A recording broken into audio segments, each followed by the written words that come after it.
think so. Oh yeah, I can see everyone on roll 20. Yep, we're here. Hey, Excellent. there's David's voice I hear.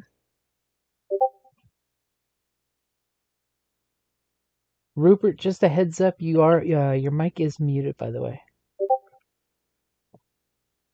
No more. I just wanted to give you the warning just in case. Last night, one of our local cons is doing a Discord event this weekend at CocoCon. And it was funny because like so many people who were just learning Discord, and it's like one of them started typing, "Can anyone hear me?" It's like, "You're muted." On the bottom left-hand corner, click the little microphone picture so you can be unmuted. Oh, no. It's just happened to be roll 20. Was that you? So that was me flipping the pages. So so like I was just saying a second ago that we'll just consider this like a part 2 as opposed to a next session. So that way you guys don't have to worry about doing downtime and all that stuff since we had to end kind of quick. Cool. Okay. Yep. Sounds like a plan. So is everybody here?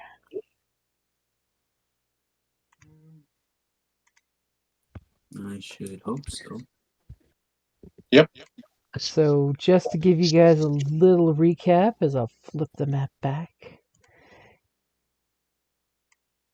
Y'all were out at the Lover's Lane, checking out the where you believe the accident took place. You're pretty like 100% by the way you believe that that's where the accident took place.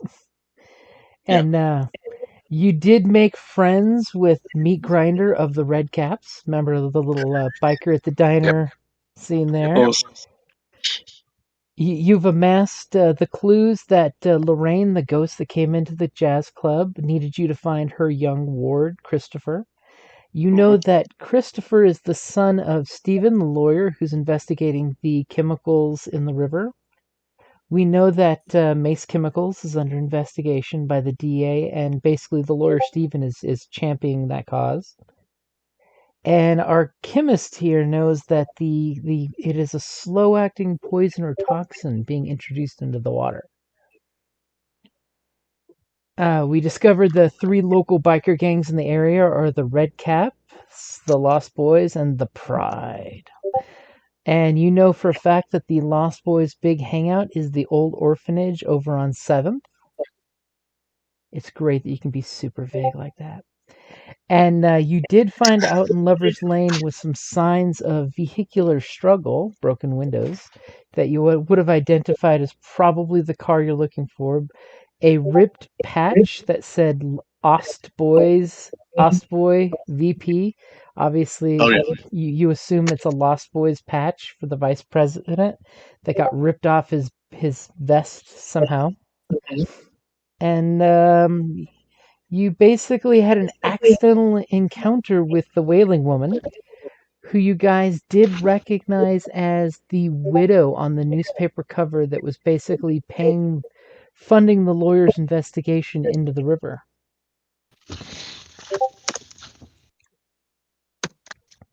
That sound about right? Yeah. Yeah, no Pretty problem. succinct. Okay, Yep. so No, it's good.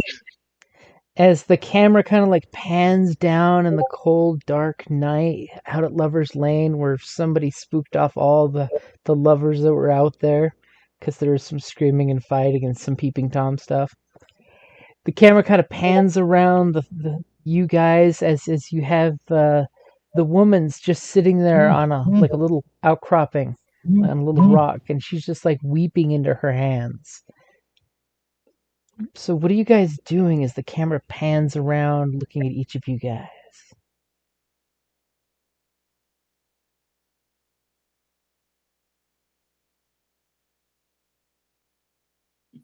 Well, I think where we left it last time was kind of where I had what was it? It was kind of pierce the mist or something, was it that we did?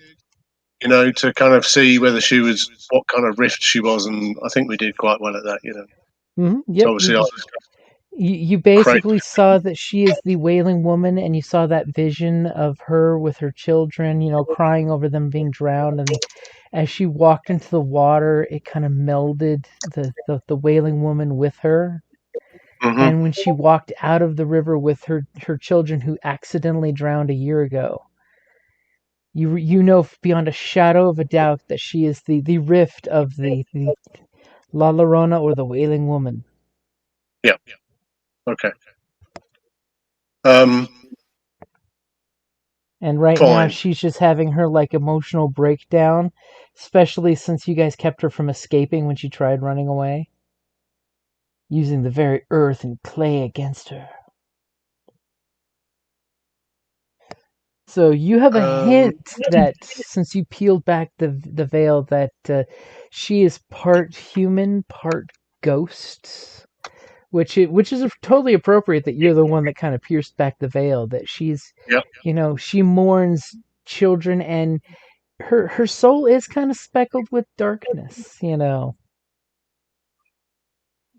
As if she might have kind of killed some of them herself? She might have accidentally killed a child or two since then. Right. As the case may be. Okay. All right. Perspective. Okay. Well, I think I will. Yeah, I'll kind of get up and brush the dirt off my suit, and I think I'll go and stand on the edge and look moodily out over the river, kind of in a bit of thought, leaving her to do weeping on the rock. Weeping as the case may be. What about the rest of you guys? King's just having an introspective moment. Yep. Yeah. Thinking about our next move, or what I think it should be. I'm gonna look to Guntus. No, sorry, not Guntus. Ruppert. Ruppert? Well, you seem to have been taking the charge all this time. What do we do? Me? Yes. You did catch the Wailing Woman and calmed her down. Yeah. You talked her off the proverbial river's edge. Oh, sorry, I forgot it. So we're still at the riverside, right? Uh-huh. We're still at the riverside. Still at the Lover's Lane area, yep.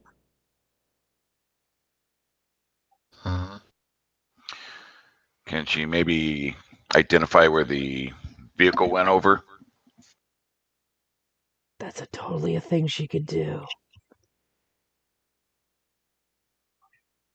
Yeah, one of you that have kind of a thing with her right now.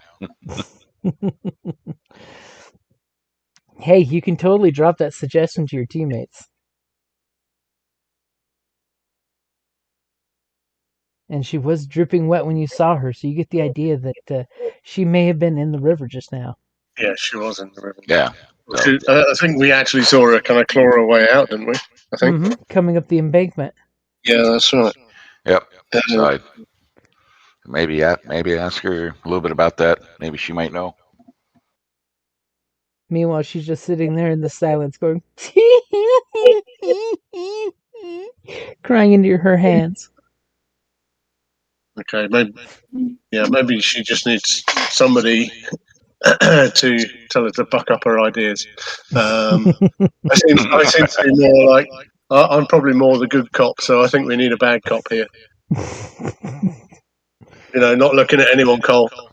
Anyone named Cole. What? I'm not a bad cop. I'm a nice, fun guy. As Cole's just like, okay, I'm going to break the silence of the crying.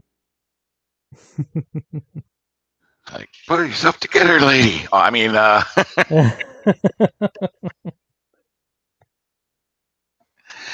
All right, so I'll approach her and nicely be like, I'm sorry for your distress and such. I know it's a hard time, but we are also concerned about a loss, and there might have been a vehicle that went over into the river here. Do you know anything about that? And she kind of like looks at you, and tears still coming down, streaking her mascara all over the place. It's great. Her mascara doesn't run in the water, but her tears can make it run. And she gives you this big snotty look, and she just shakes her head yes, and kind of clutches her hands together in front of her. The over there, and of course pretty much where you guessed the car probably would have ended up, and probably floated a little down the river. She said, there's a vehicle in the river over there. And she just points a little downriver of your guys' location. Is there anybody in the vehicle? And she just kind of silently shakes her head no. It's been there for about a day.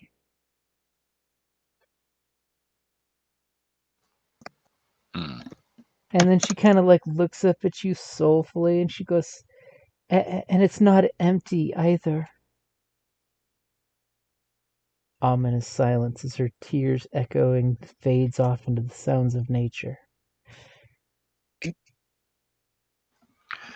Sorry, Not honey. It's not Sorry, go ahead.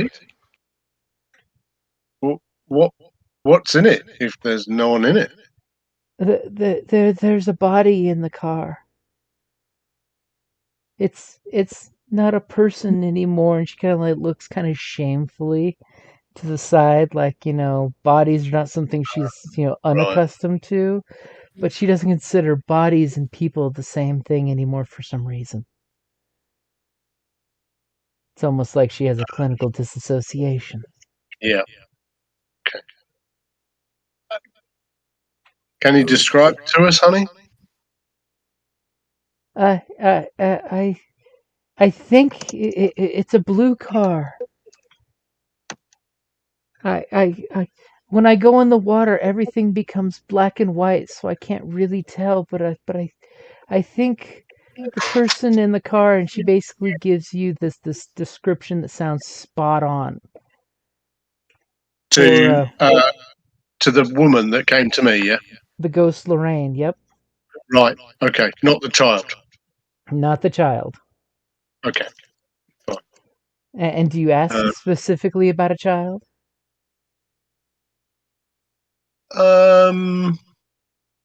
No, I don't think I will unless she volunteers it. Okay, she basically just describes Lorraine's body. It sounds exactly like the business suit that you saw her ghost wearing. The hair cut just almost spot on. Okay. Okay. If any of you can swim, I can take you there.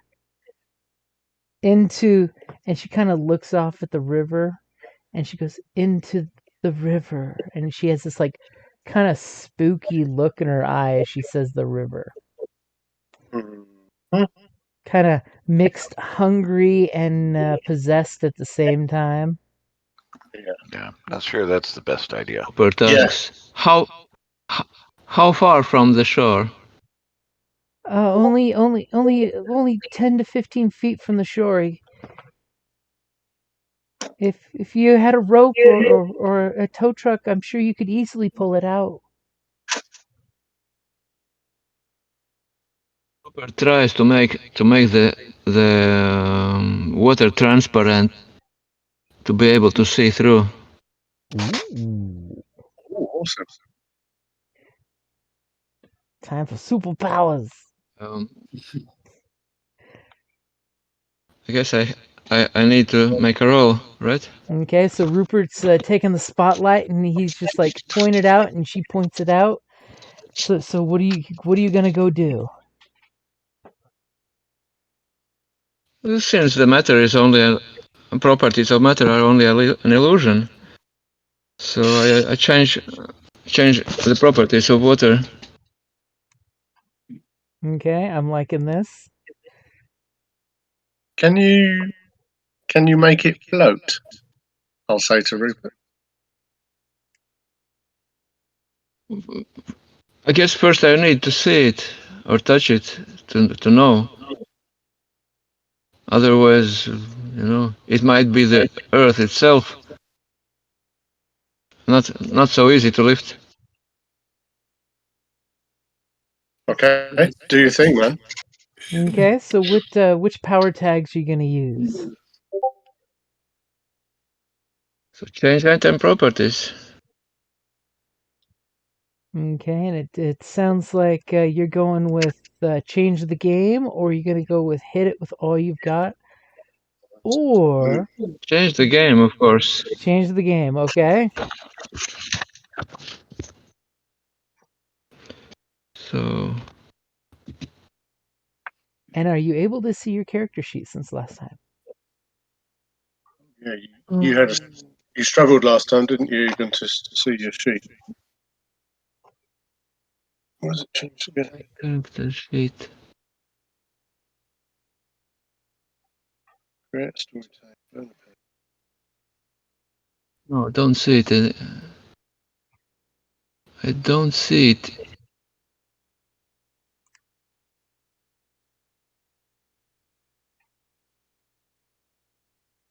So does it come up blank for you or what? where all the characters are on the right. I don't know what kind of device you're looking at it on. Well, I have a Ubuntu Linux computer. Maybe that's why. I haven't had time and energy to investigate it. Yeah, it could be that it for some reason just doesn't pop up for you. So which of your power tags I, are you going to use? so one power tag, change the item properties. Okay, so change the item properties. And I'm not going to mess with any of your weaknesses because, you're all energized from your previous exploits. You're not sleepy at all.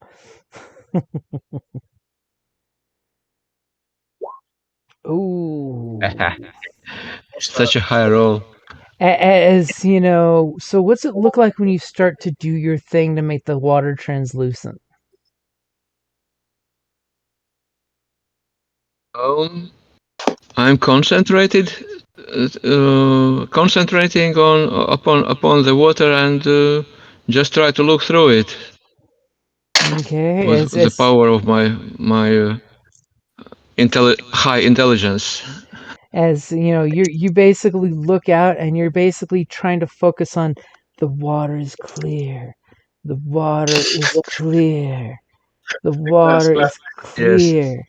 And as you all are watching him do this as he's trying to focus on making the water clear, and you just see the water churning, like almost like, have you ever seen those underwater gold harvesters that's they use that suction cannon to suck up the the silt in the bottom, and it's just churning this water up.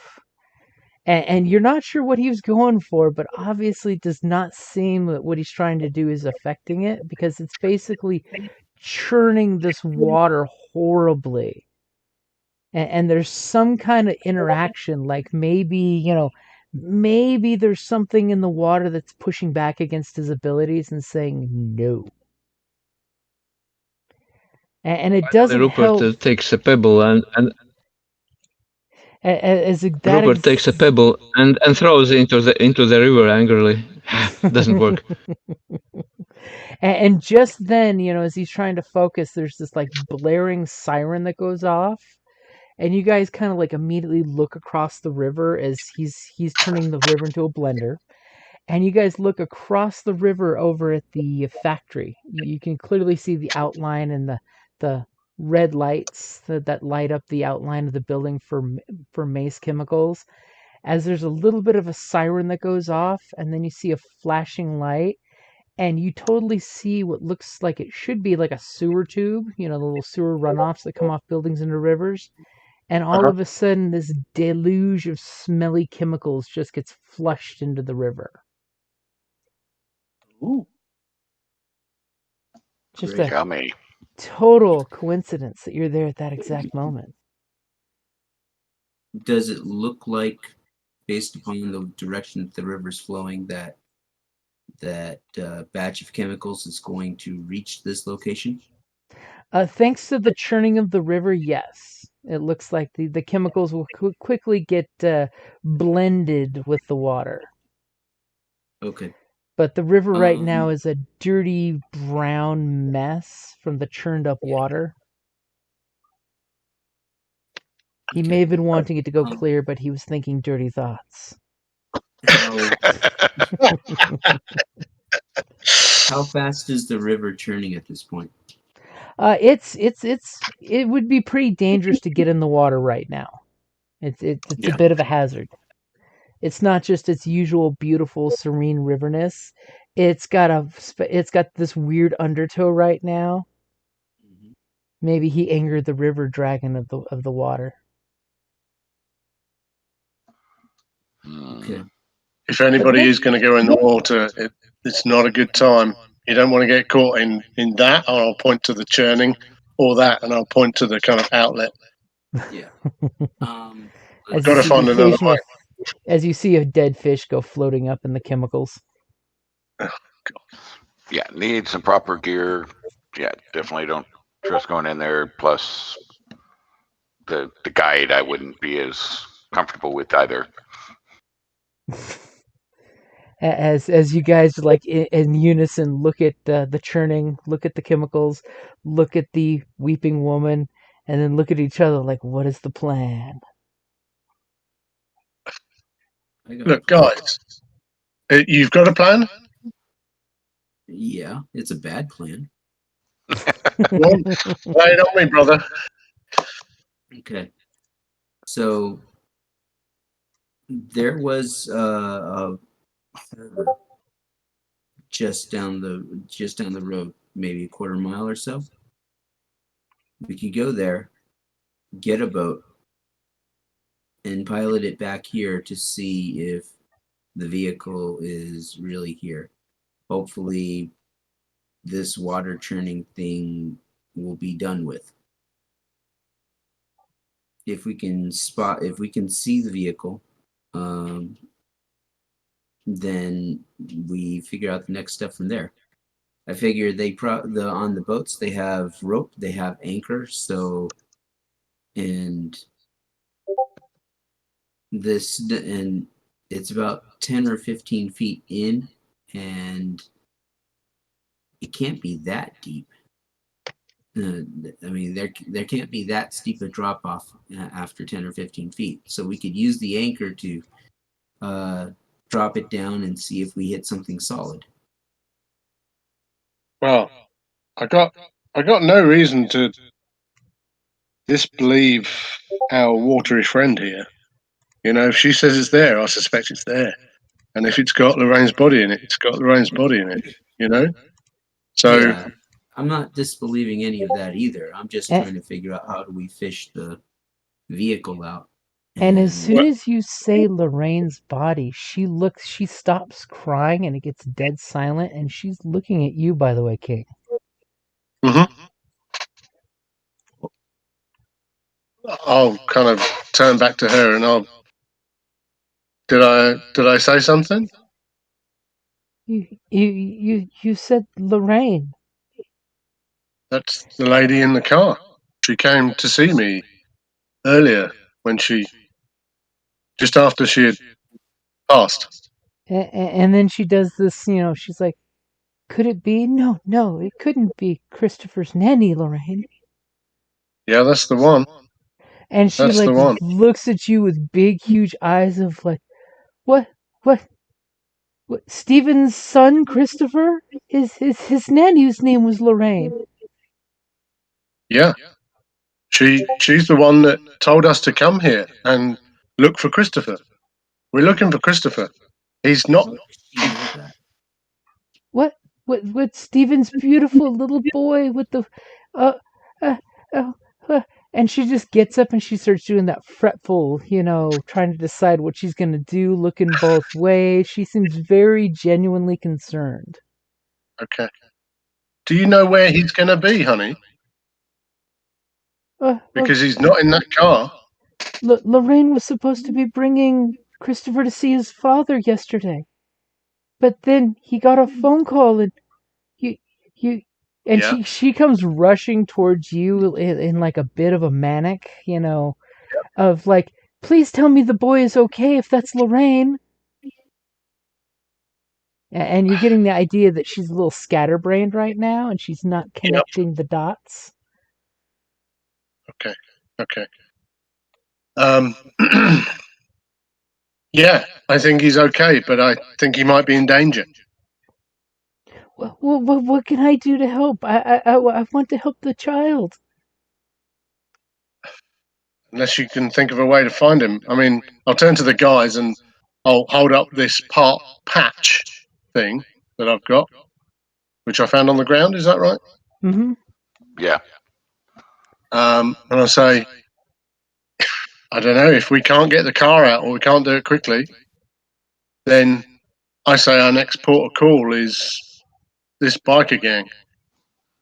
I can help you with the car if you have a rope or something. And I'll look at. I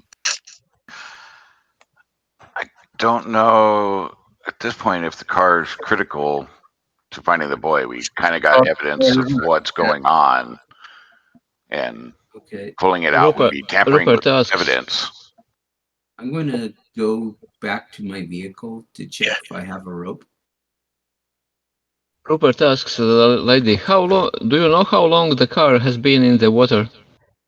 It's only been there since the last day or two tops. I come down here at least once a day, and it wasn't here 2 days ago.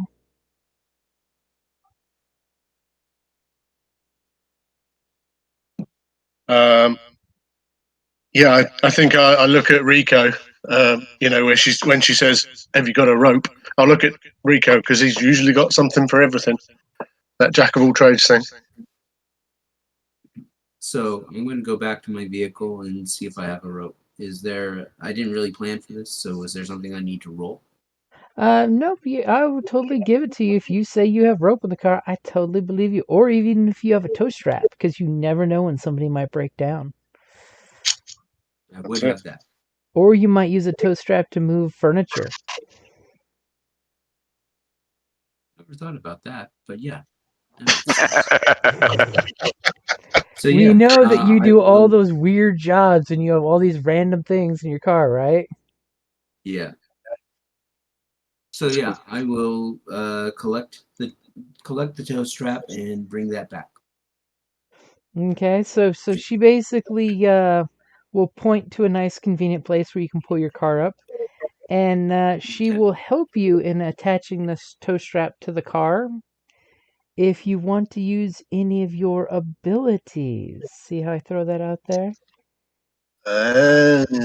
For this, I'm going to tag hardworking man and giant killer. Ooh. And you could always do like empathic connection with your teammates if you wanted. What you're saying? Yep. Okay, I'll do that as If you wanted. I mean, you don't have to. well, I'm not burning it, so. And I'm also going to give you a +1 because she's assisting.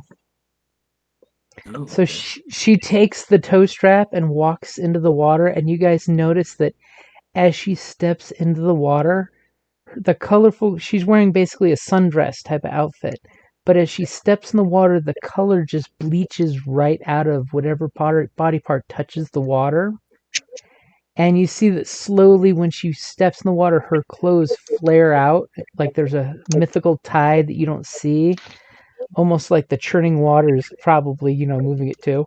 But it just bleaches all of the color out of her, so she's literally just black and white.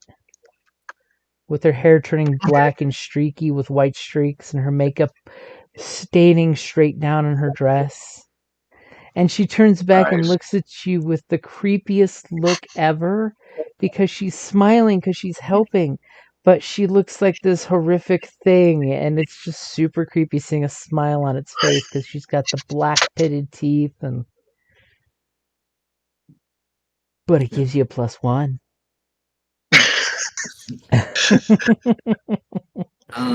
So would I use hit it with all you got?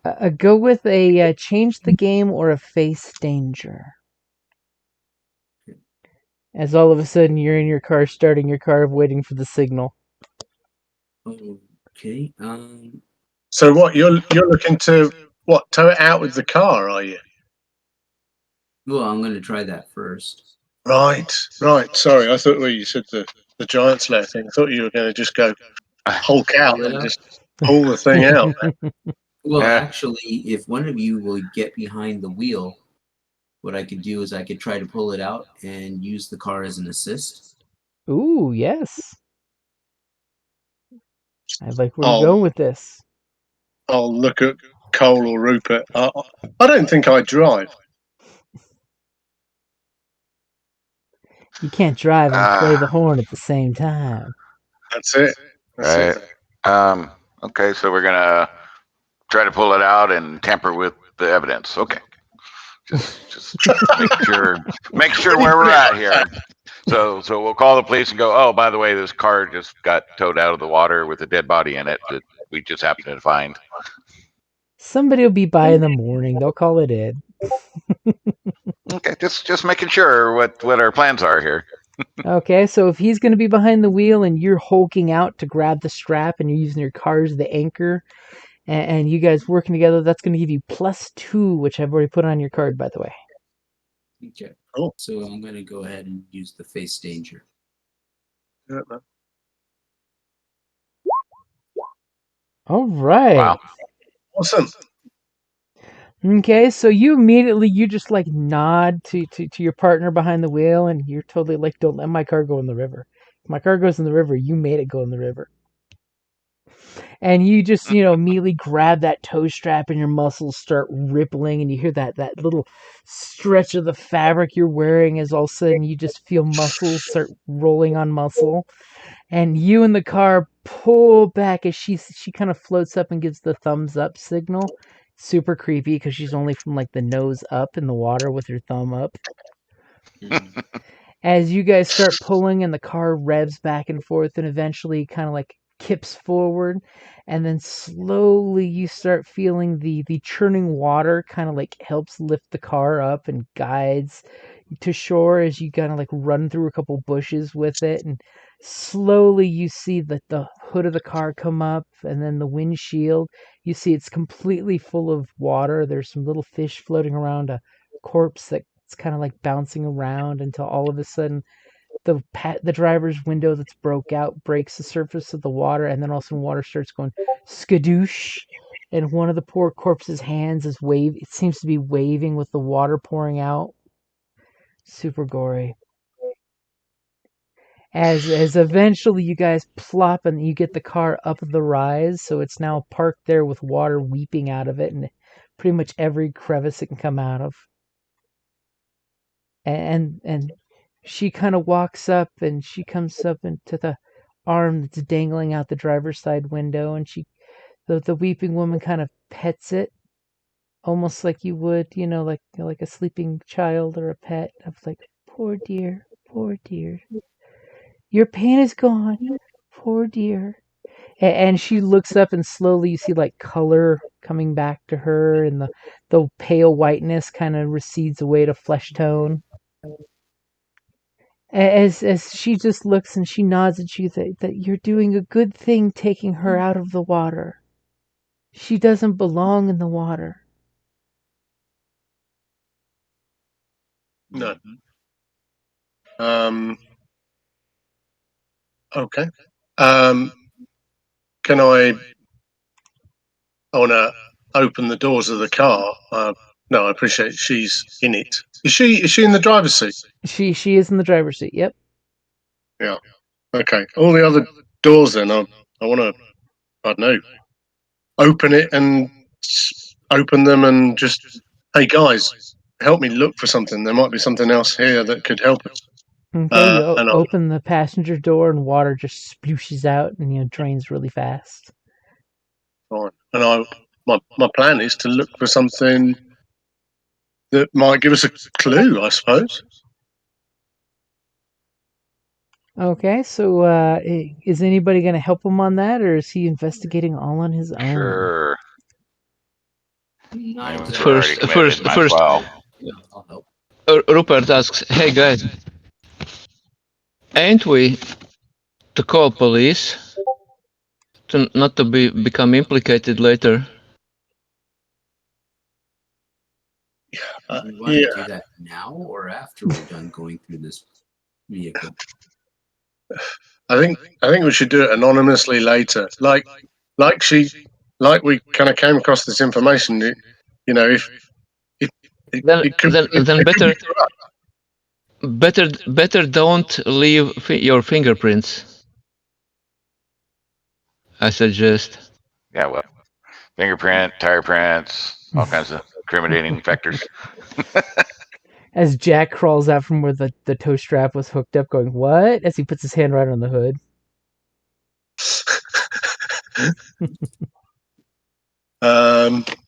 Okay. Yeah. Point taken. And I'll kind of. Any I don't know. gloves in your vehicle? Yeah, I always carry gloves. Yeah. Well, Bobby, good idea to use some gloves while you're checking out the vehicle. As he Okay. whips out and he's like, "Here's the leather yard work gloves. Here's the cotton indoor work gloves." I'll just pull That out works. a handkerchief from my jacket pocket and in my breast pocket and just kind of gingerly start moving stuff about with it. Like over my hand. If he wants to do that. A small fish jumps onto you. I've got a new pet. From under the seat.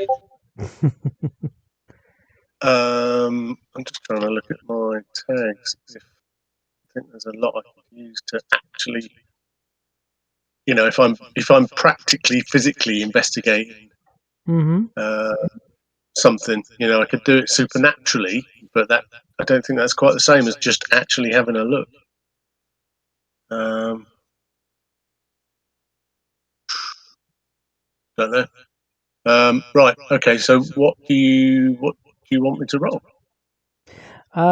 Go ahead and roll an investigate. Is there any tags you want to use? Yeah, that's what I was just saying. Is I just quickly looking through my character sheet, and I can't see anything that would directly apply. Okay. So it's one of those if you kind of give it the once over with the eyeball. Yeah, that kind of thing. But I mean, if these guys are helping as well, does that If add to they're it? gonna, each one that helps you will give you a +1. So who is helping? But Rupert definitely tries to help. Okay. I'm And I'll try to help. going to keep an eye out because there was a homeless camp nearby. Pulling this thing out of the water may have drawn some attention. Good point, man. Well, that and the screaming, crying woman, that always grabs attention. Yeah, true. Yeah, and the noise of somebody pulling a car out of the river. So what am I? This is an investigate move, yeah. Yep, and I've got the +2 in there for you. Thank you so much. Ooh. So 2 clues. 2 clues. About the investigation. And you, of course, have 2 clues, but you can choose one.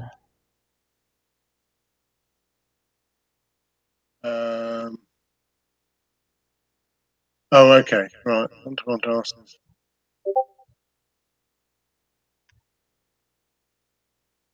So when you say choose one, do I choose that kind of exposes you to danger clues, or do you do that?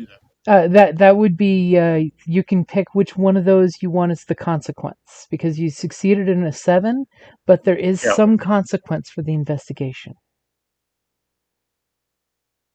I'm assuming you don't want the second one because that would just be lame. Yes. Yeah, and it doesn't really drive the narrative, does it? Particularly.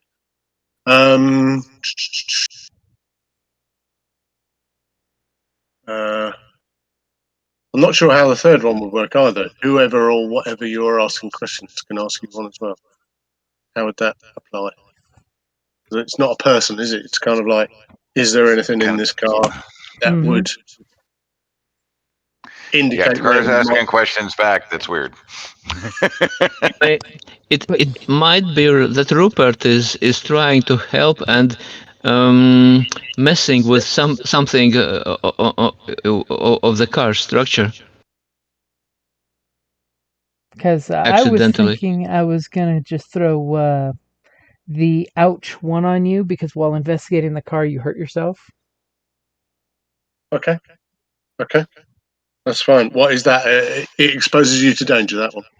Yep. So exposing you to danger, basically, you're gonna be getting a ouch one consequence. Is that a status?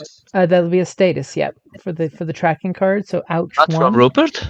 No, it's basically he hurt himself on the wreckage. Because I was doing the move, wasn't I? So yeah, okay. So since you were basically trying to, you had to pull the door and it kind of popped and hit you. So you just get that stinging ow where you shake your hand and the pain goes away, but it's kind of there as a status card just in case. And what 2 clues would you like? What 2 questions, isn't it? Yeah. So and I will tell you, you do notice that the passenger seatbelt was cut. Oh. Horrible nanny putting a small child in the front seat.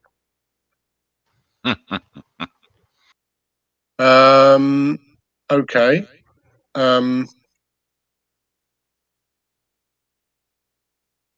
don't know.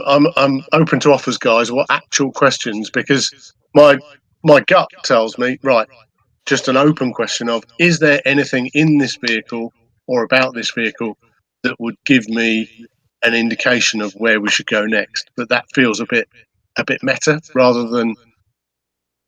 I will throw out there that when you look in the vehicle and you start moving things around and her body kind of flops to the side, you clearly see that she has contusions on her front of her face, like she hit the steering wheel, but you see a very large back of the head injury that looks like happened to her first. Like someone drove up in a motorcycle and smashed in.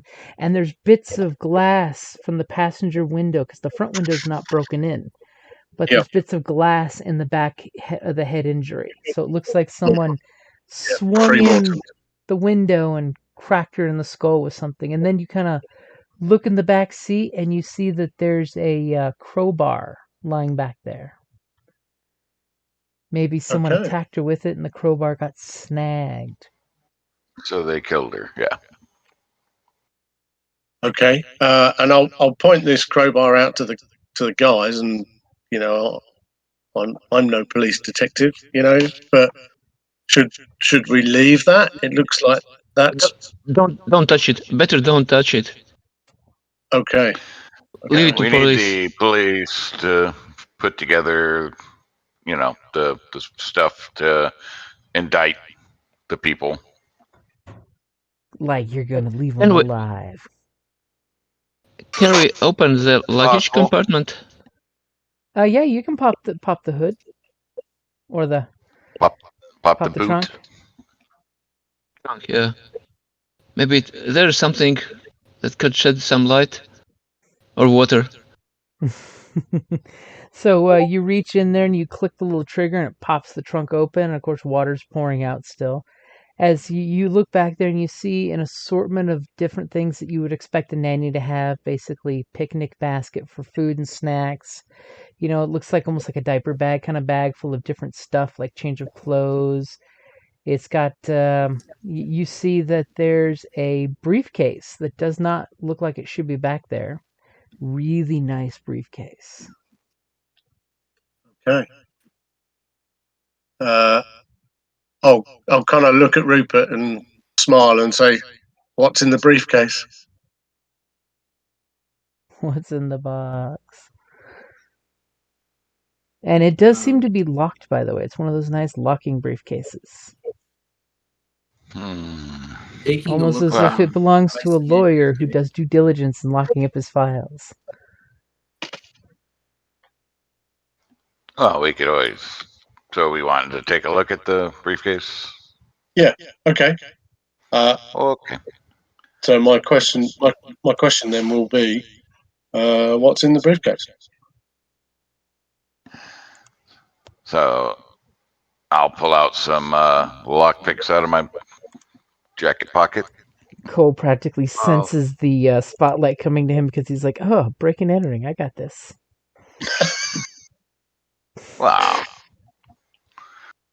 I just happen to have the right stuff for the right job. Okay, so go ahead. Accidentally. Go ahead and give me an investigate for picking the lock. All right. I see lots of tags that you have the opportunity to use for that. Oh yeah. It's a device. Yep. I have just the right gadget for that, and I'll figure out this device in Jiffy. I don't know that I have any of my normal tags that'll do anything. Don't think so. I could totally see you using my own type of eccentric. Yeah, okay. The fact that they're like, "Oh yeah," figures he'd know how to pick a lock. It's mechanical. It's I got a knack for mechanics. It's just a simple mechanical tool. All right, I think I think those three cover it for me. All right, go for it. All right, investigate.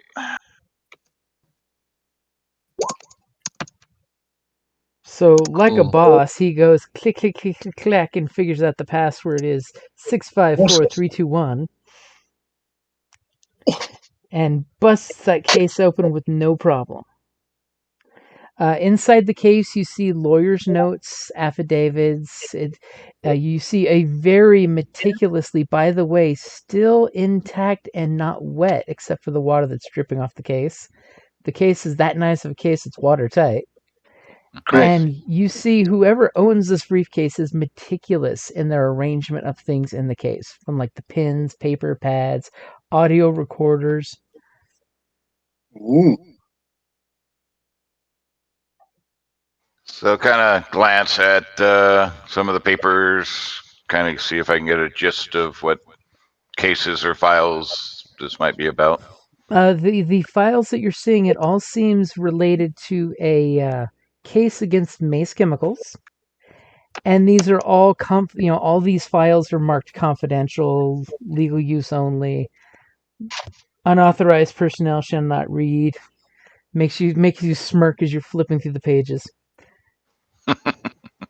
As you basically see that there's duplicates of the lawyer's files in here. For some reason, his briefcase was in her car. For some reason, could be she was dropping it off to him in an emergency. Could be it's his backup briefcase.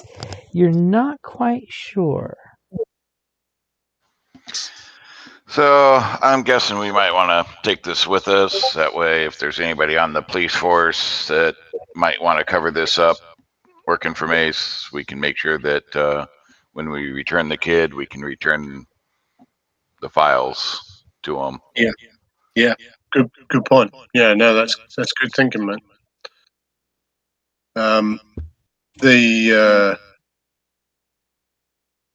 Yeah, I mean they're the two options now. As I see it, is we either go and see the biker gang and try and find the kid, or we go and see his dad and see if he's had any demands. Is that what they say? Is that what they call it? Yep, Where like a ransom or something. Do you know what I mean? Mhm. It could be that he hands over all the files, and they're thinking that the backup, if these are backup, they're destroyed in the river or something. And as you Right. guys are sitting there at the trunk with your flashlights, looking at the briefcase, the weeping woman kind of pokes her head around, seeing what you're doing. She goes, "Oh, that's Steven's briefcase." It is. Who is Steven? He's my lawyer friend. He's helping going after those bastards who are poisoning the river.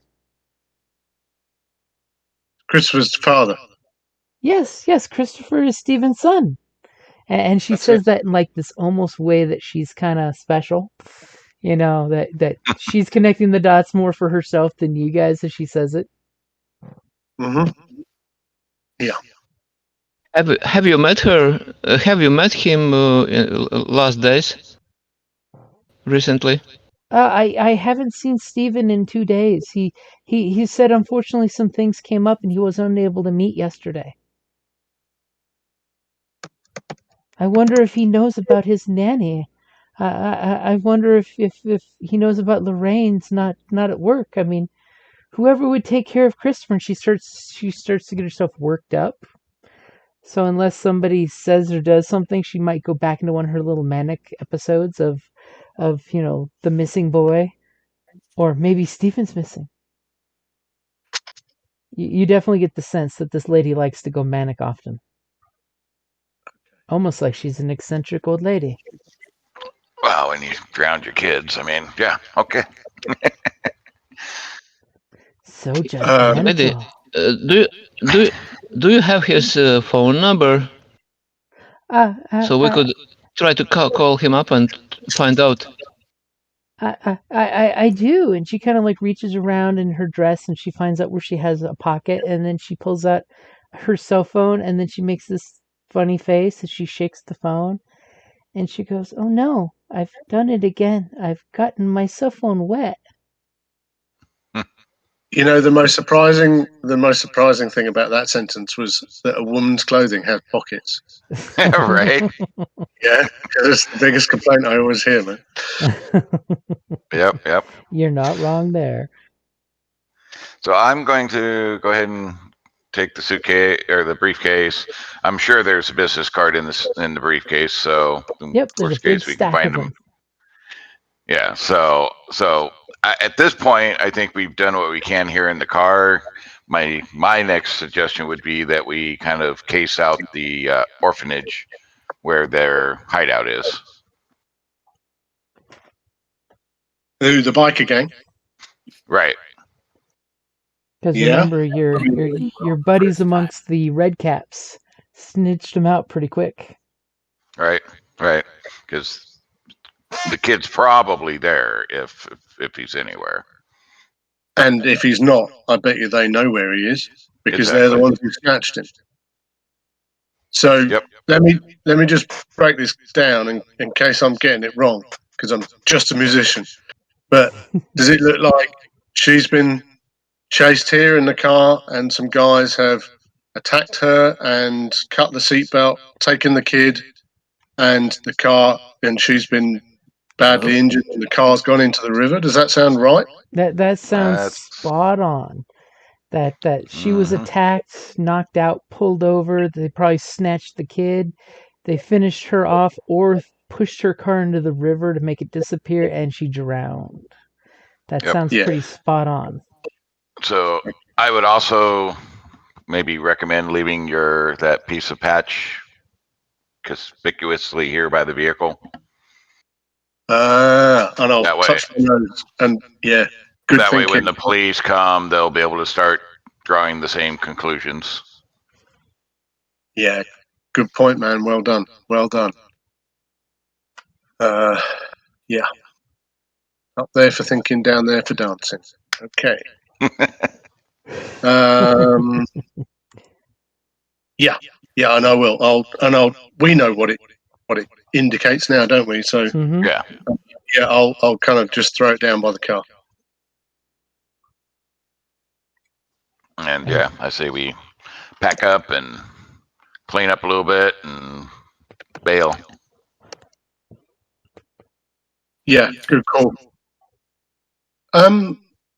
Rupert, can you? And I'll kind of cross my fingers when I say this.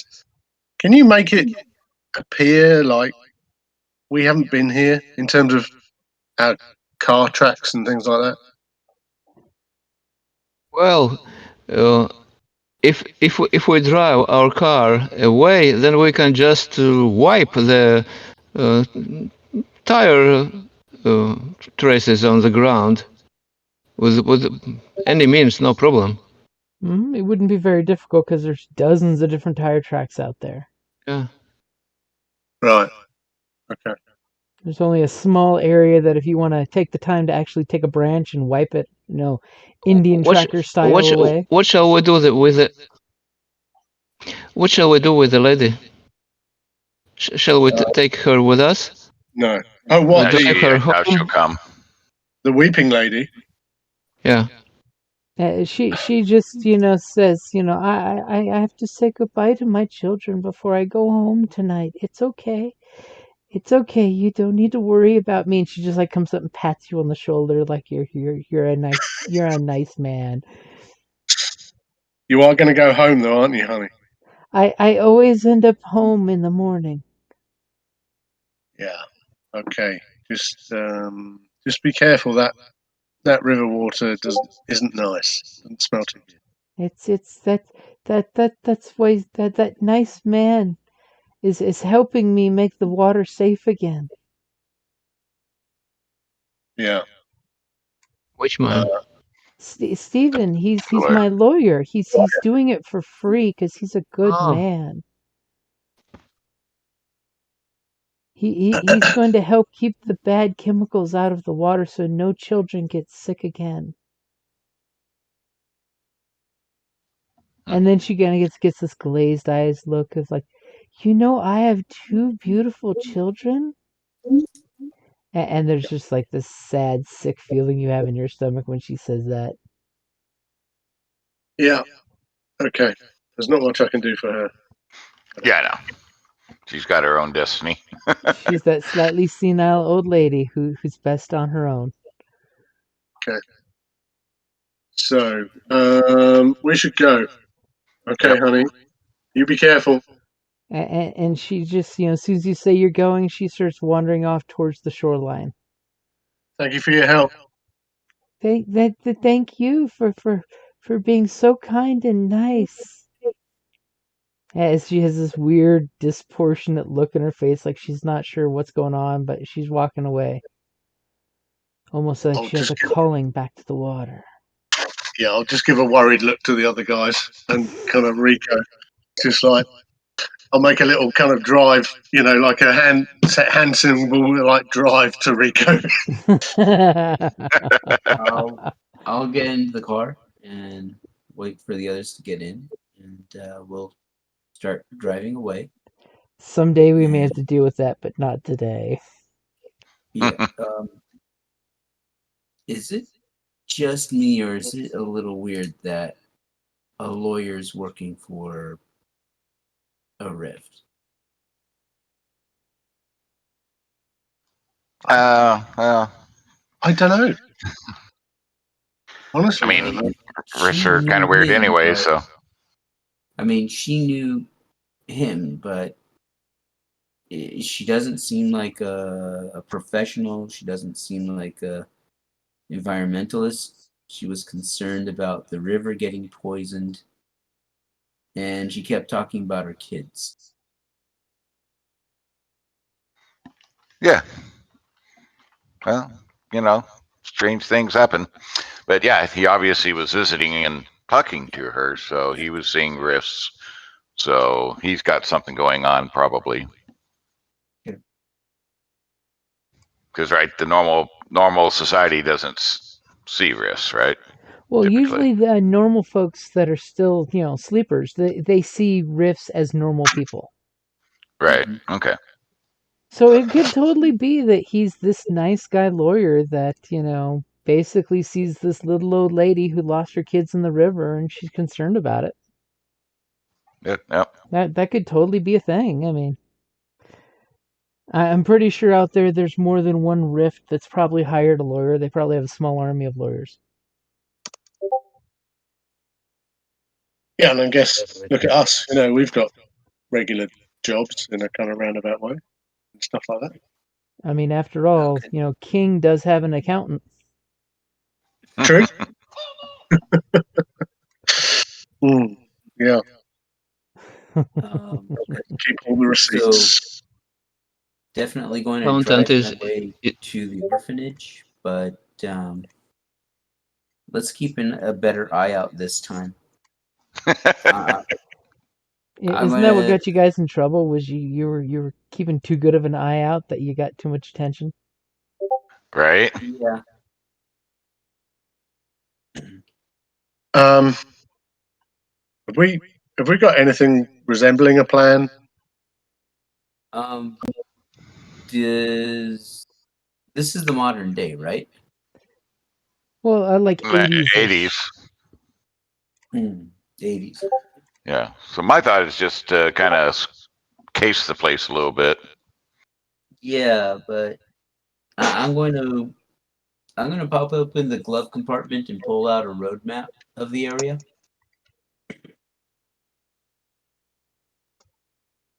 Yep. No, road map of the city, and let's take a look at what's actually on the map before we head over there and see Ooh, if there are any side streets or whatnot. Sure. I like that. What are you thinking, man? Um, I mean, it's four guys, middle of the night, that neck of the woods. If there's like something near there, like a dive bar or something, we could scope it out and look inconspicuous.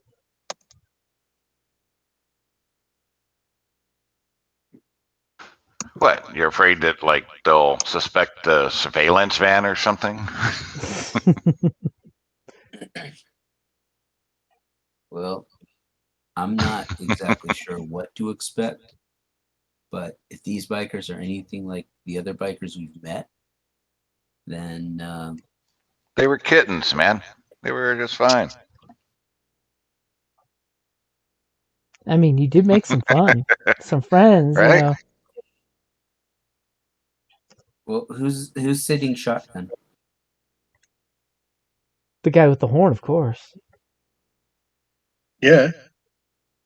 Okay, I hand you the roadmap. Yep.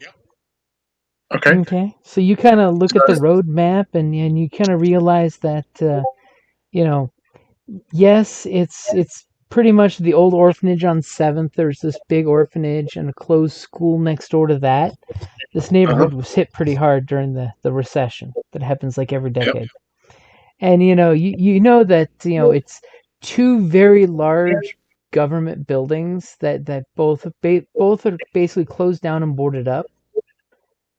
And there is, if you're looking for like a food place, a couple streets over a diner, but mostly it's residential around the school and the orphanage. So lots of apartment style houses around it. And of course, not the best neighborhood. Yeah. But you could totally find a discreet place, hopefully. See how I throw hopefully out there? To park and watch. I mean, that's totally something you could do. Okay. Yeah. And of course, Yeah. you I'll could come point up out with a rally spot nearby if you wanted. what what suggesting we kind of find somewhere to park and then split up, kind of thing, and just go or Well, I say we watch the area for a little bit and see what kind of in and out activity goes on, and from the van for at first, just to see what's there, what's happening before we consider moving in. Okay. Yeah. Thinking about calling up that lawyer to find if he's intact. Remember, it is 1 o'clock in the morning right now. Right. Okay, so what's the game plan? I think we'll do what Rico said, shall we? We'll go to we'll drive there and see if we can find somewhere discreet, I guess, to park up and watch the place if we can. I guess it's just a question of kind of driving around until we see somewhere good. I can point some spots on the map. If he's given me the map, I'll just say, well, we could try down this street here. Looks like there's a, I don't know, whatever, Okay, so you're heading down to the old orphanage. the old orphanage. What is that? Oh, I see the car moving. Car's moving. Is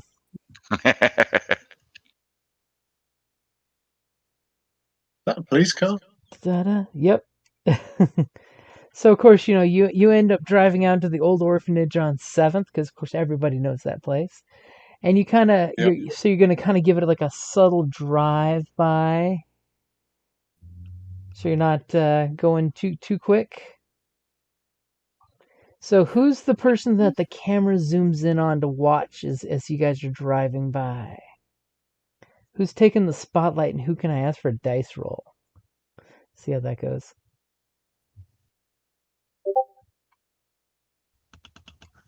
It's got to be one of you guys, isn't it? Because I think if Neil's driving, if Rico's driving, sorry, and I'm in the front looking at the map,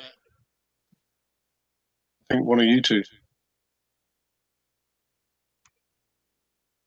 Who wants to try their hand at an investigation as you drive by? Just looking at my tags here.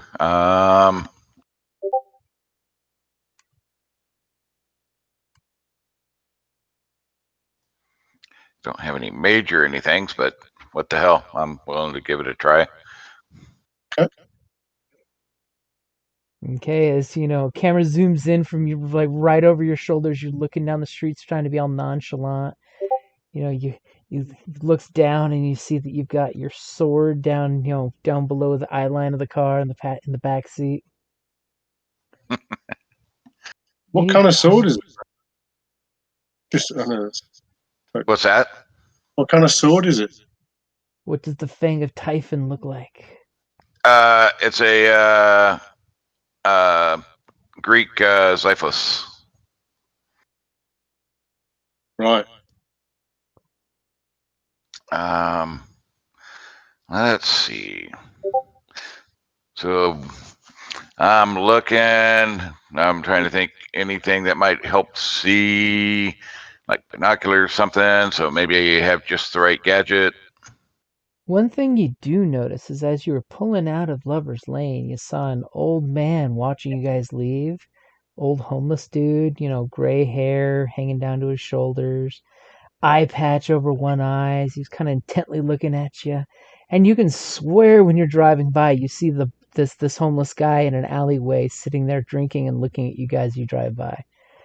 Totally weird. He looks almost exactly alike. But then again, you probably just so much homeless people that, they all look alike. Wouldn't be the guidance of a strange mystic by any chance, would it? It just might, but There you go, dude. There's a tag to spot. Well, I was definitely looking at both of those, whether that or the divine intervention. If you'd like to click that, the strange homeless man will point in a certain direction during your drive-by. So you are tagging that. As What you the hell? look and you're just like double take on the old man, and he kind of like lifts the bottle of this big 40-liter to his lips and starts drinking it. 40-ounce bottle, and he points, and you kind of follow where his finger goes, and that kind of like leads your investigation. See? All right. And then I guess, like I said, I'll have just the right gadgets for that. So I have some binoculars or something small that I can help kind of maybe look through, catch a window or something. Totally not creepy at all. Okay. All right. As we all know that you guys are like, guys, stay calm. Okay, so what questions would you like to ask?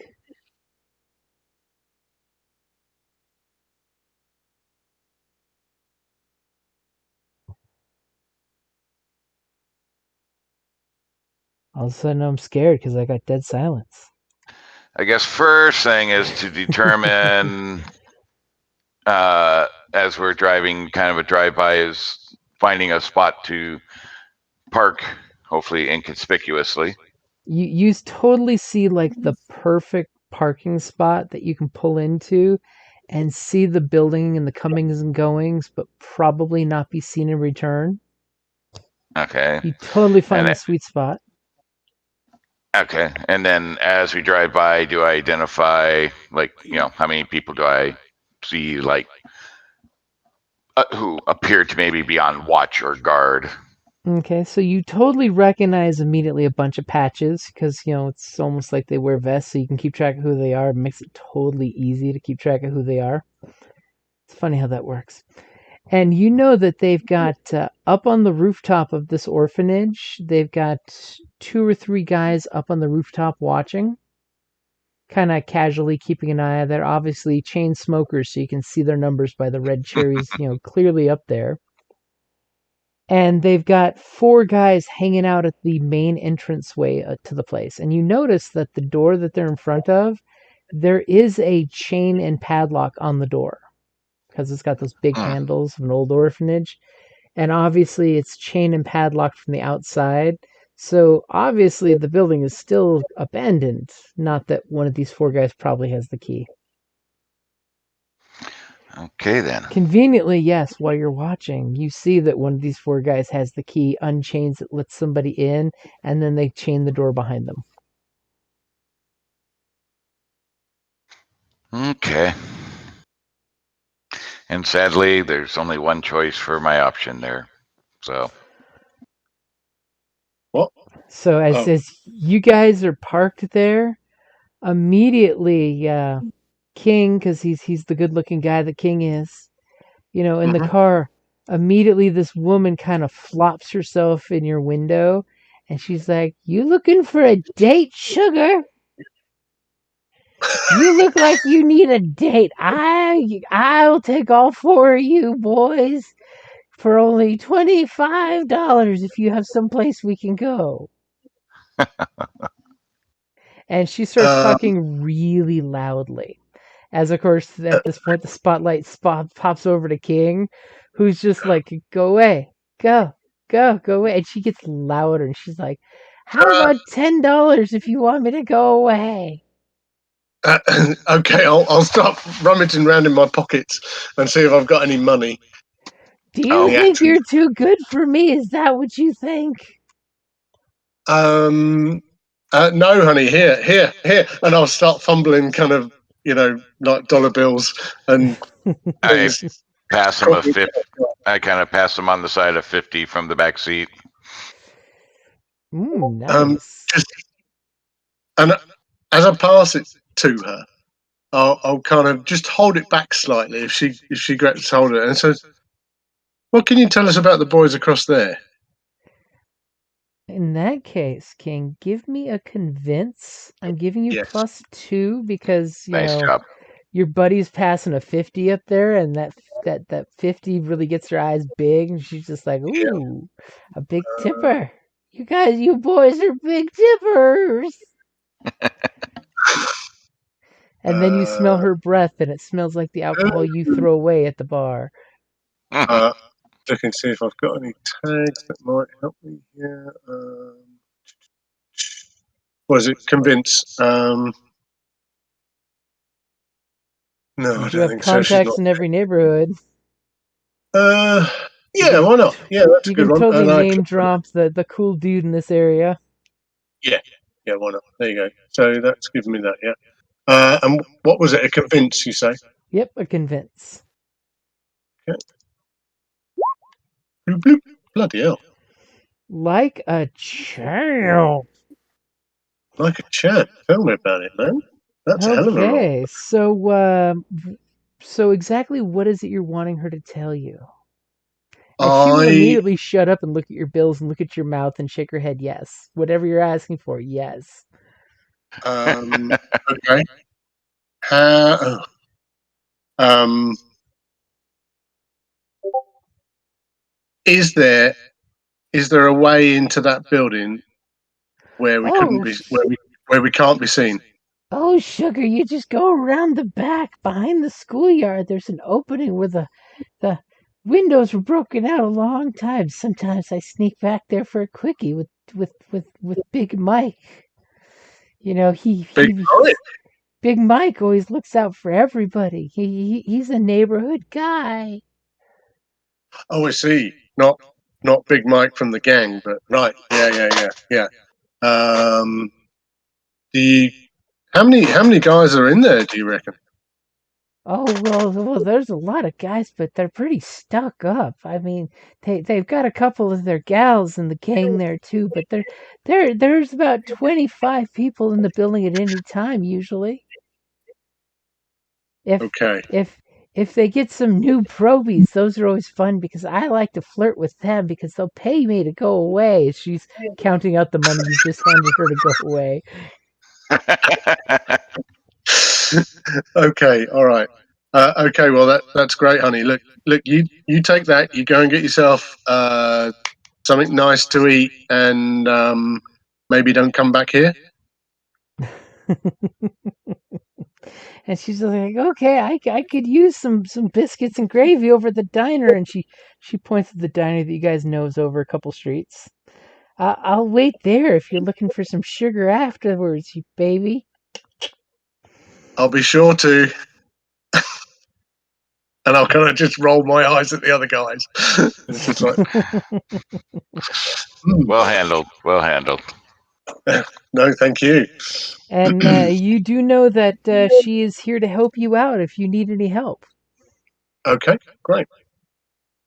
What does that do? Does that give us a tag or something? Or Pretty much, your agenda is now her agenda. So anything you want her to do, you can pretty much just ask her to do. Since especially now yeah, you know where she'll be. You could yeah. totally have her decoy for you outside the building if you wanted, type of thing. Okay, all right. She is basically on your side. On our side, we've got an ally. I Okay, mean, no problem. she's now got a night's worth of pay, so she's good. Yeah. So I'll turn to the other guys and I say, apparently there's a secret entrance around the back, which could, given the clientele we've just met, could mean a number of things. But Yep. can't believe I said that. Gives us opportunities now that we have another biker gang on our side and a homeless street worker. Nice. You're moving up in the world. So it's whether we want to do anything with that information, whether whether we actually want to go in and have a look, or you know what I mean. If we could get in there without being seen, we could see if the kid's in there. You know. Right. Well, I would say we spend some time casing first just to see how busy activity there is coming in and out. Maybe their windows, are they open, painted, Pretty covered much most of over? the windows are painted and boarded up.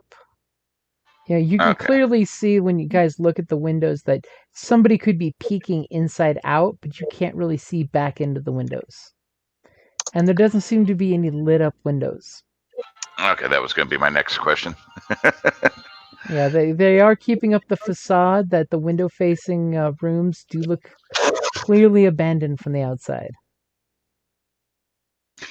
So, what kind of number did she say was inside? 25. About 2025.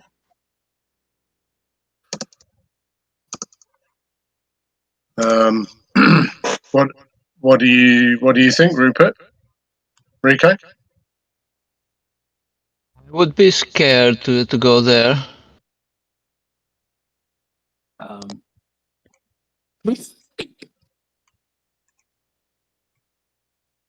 I don't see any harm in going to the back of the building. Yeah, Just no. to check it out. But if we get caught, what do we do? Well, we'll figure that out as we encounter. The may backup depend plan. on being caught by whom. Yeah, I mean, looking at these guys, who actually fits the age demographic of the Lost Boys? You mean looking outside the building? No, I mean, looking at the four of us. Amongst you guys. Who Well, I looks don't to know what be is the 25 to 15 jabroni look build? That look that you belong on Jersey Shore. Oh, joy. Because of course you know as soon as Uh, they join the Lost Boys, they start juicing and lifting irons. Oh, well, I'm not a big beefy bloke. I'm tall and thin and not really that. I think that I might fit the bill as a working class Joe. Plus, I'm a college student. Well, And yeah, you've I probably mean, got the guns. Mm. I'm a young guy, but yeah, Dean, I've got some relatively casual, but you can tell it's nice clothing. I mean, come from money, so. I'm too good for this neighborhood. No, I'm like I said, I get along with the regular class. That's why I don't get along with my family. Uh, The fact that your character calls them the regular class. Well, um, okay, so what were you thinking, Rico? That some of us, or whoever fits in with that, kind of goes and goes and speaks to them, or tries to fool them, or something. Well, I'm thinking sneak through the back and take a look around. Here's a good Uh-huh. idea. But if we get caught, but if one of us gets caught, we don't want to tell them that we're looking for the kid. So we need to come up with a story, something plausible. we're looking to buy the building. And we're 1 o'clock checking it out in the middle of the night. We're in the middle checking of for the the night. termites, like as one does. No, but I mean, if we say that, like, this is a good place to, if we say that we've heard that this is the place to score some drugs, yeah, they may shake us down, but it's one way to pass through without drawing too much attention. It's true. Okay. I mean, just an idea. No. It's good. It's best to have a plan. Yeah. Best to have a plan. Like you say, we might get away with it. We might just get in, split up, go and have a sneak around, and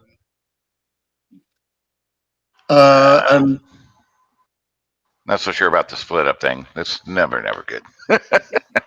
It always works in the movies.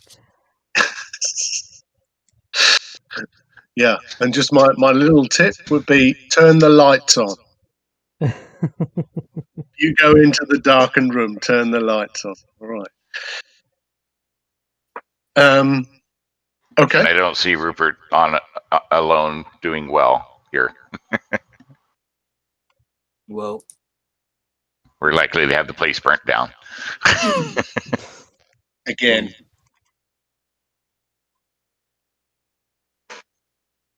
So, But I'm is all this a for going plan? in. Yeah, me too. I mean, if you never know, time might be an element here. If we can get this kid and he's okay, then let's do it. And Ruppert? The kid is here. He might be just sleeping, I guess. Yeah, but what about you? You okay with this? Might be dangerous in there. Can stand, if I can stand on the watch outside here, maybe it could work like that. What do you think? Yeah. I mean, is there a way for you to communicate with us? Empathic connection. Oh, boom. Mm. I sense they're in danger. Yeah. They're in danger. I'm going to torch the place. I sense danger. That's the signal to burn the place down. Well, I guess it might get them out. From a certain What do you point think of True. of a fake fire? Go on. Fire accident. They might run out.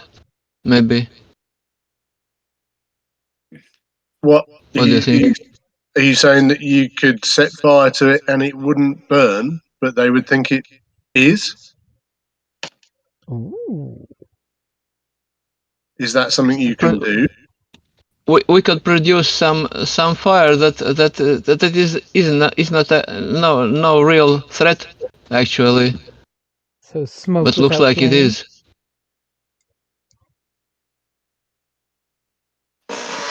Yeah, that's an Yeah, why interesting not? thought.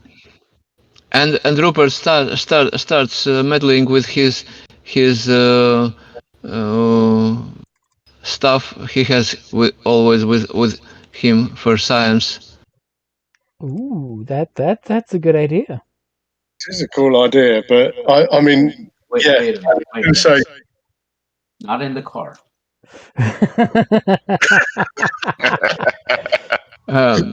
Rupert nervously lifts up his head. Says, shall I go outside? Yeah, take it to the back of the car.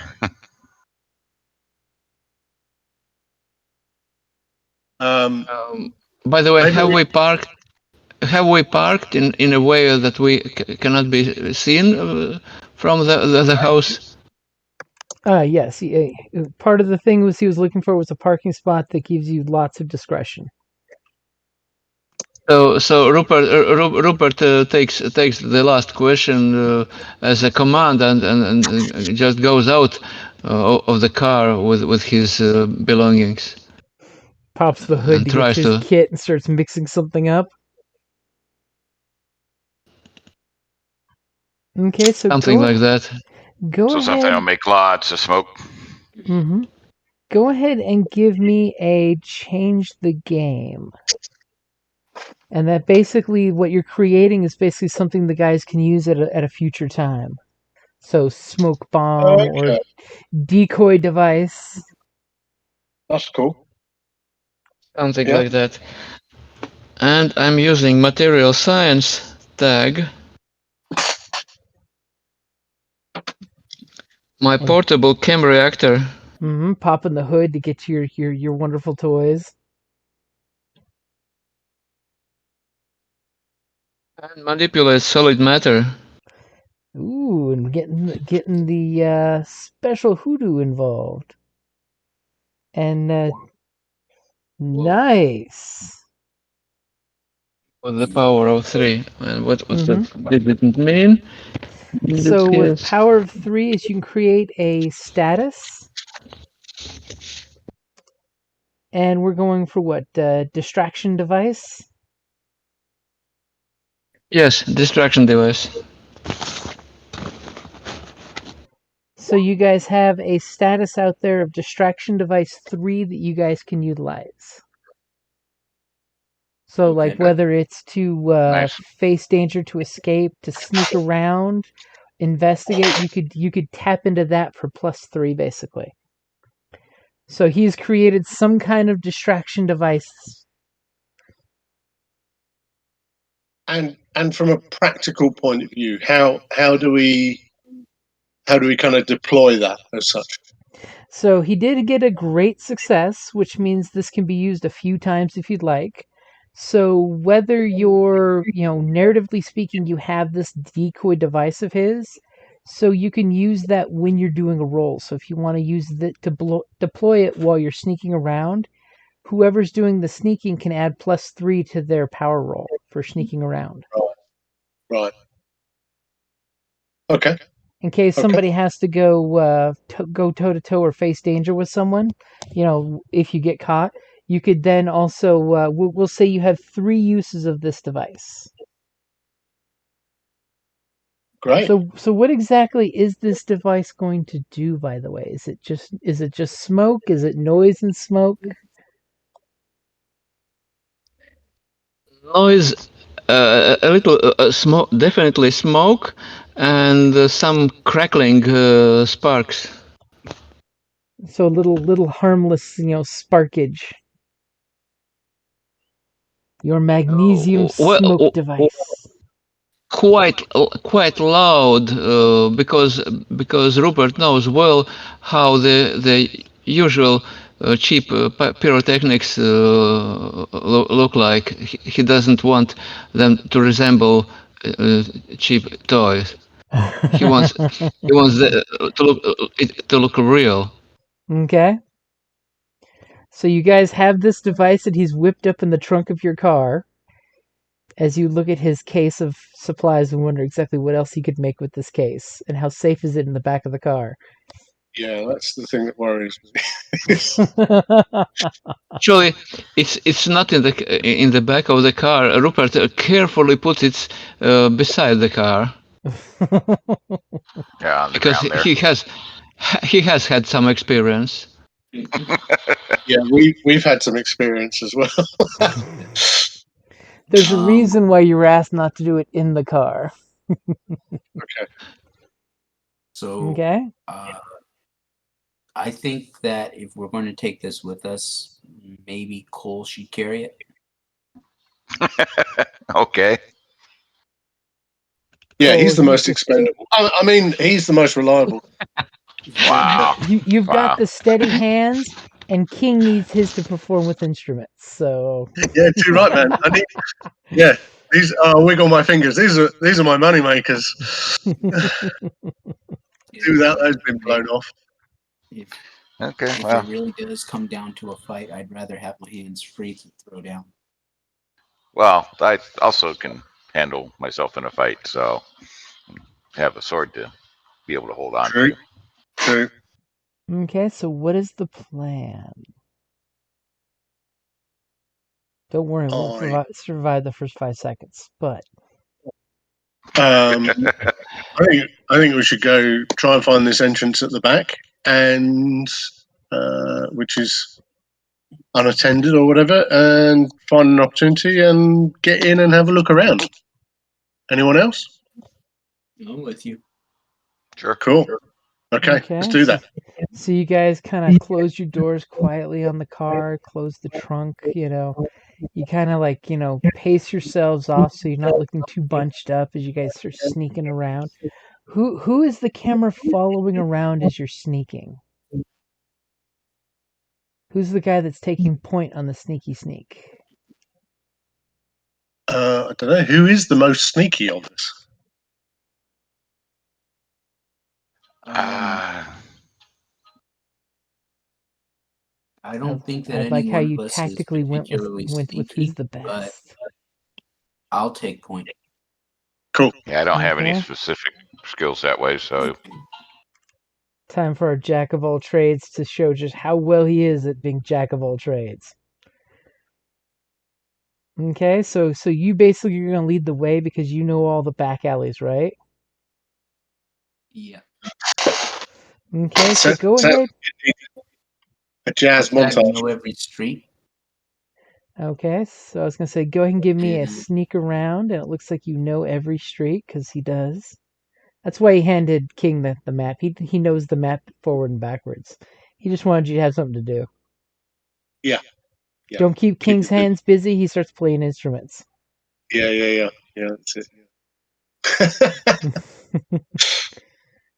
Well, I was going to say. I mean, this sneaking around, you probably need a jazz kind of montage type of thing. But Get that. what you don't want is to turn around and actually find me playing it as we sneak along. That would be rubbish.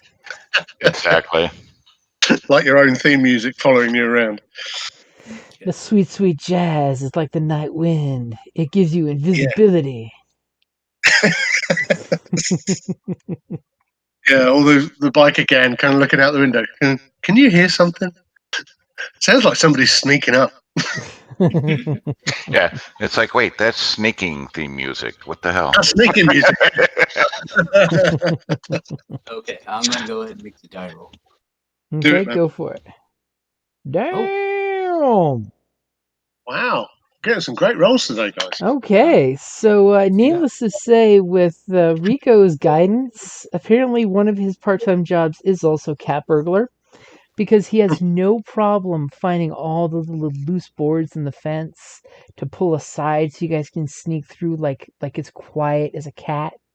You know, at one point there's a cat that was about to raise an alarm, but Rico just reaches up and scratches its chin and it lays back down and stays Awesome. quiet. You know, you come back around the back and it takes you, half a second to look around and you see what she was talking about, that there's a boarded up window that's really low to the ground, that when you look closer and you touch the board, you realize it pivots. Somebody like left one of the nails in the very top dead center. So you just slide this whole plywood to one side and you can walk right inside. They even clean the glass and everything. Cool. So you have basically infiltrated into the orphanage. You kind of see that there's a couple couches, kind of, found on the side of the road style couches, dirty but still functional. And you hear on the second floor above you that there's people moving around and being rowdy. But the first floor seems very quiet. As, Rico points to this pile of beer cans that somebody set up as a tripwire, and he's just like, and points that you have to walk around the can castle. Obviously, these guys use the tactics of 12-year-olds. Fair enough. I guess they're probably infamous enough not to worry about Joe Public coming in on them. And sometimes simple works. Yeah. So you guys basically snuck inside. I mean, what's your plan? And this area does have a lot of foot traffic. It's seen. You can definitely tell this is like their main way in and out. Okay. Looking around, does it look like what?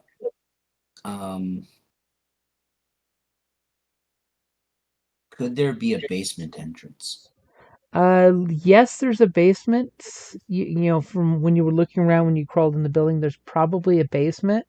But if there was one of those cool little basement windows, or entrances, it looks like it's been covered up with refuse in the backyard area part.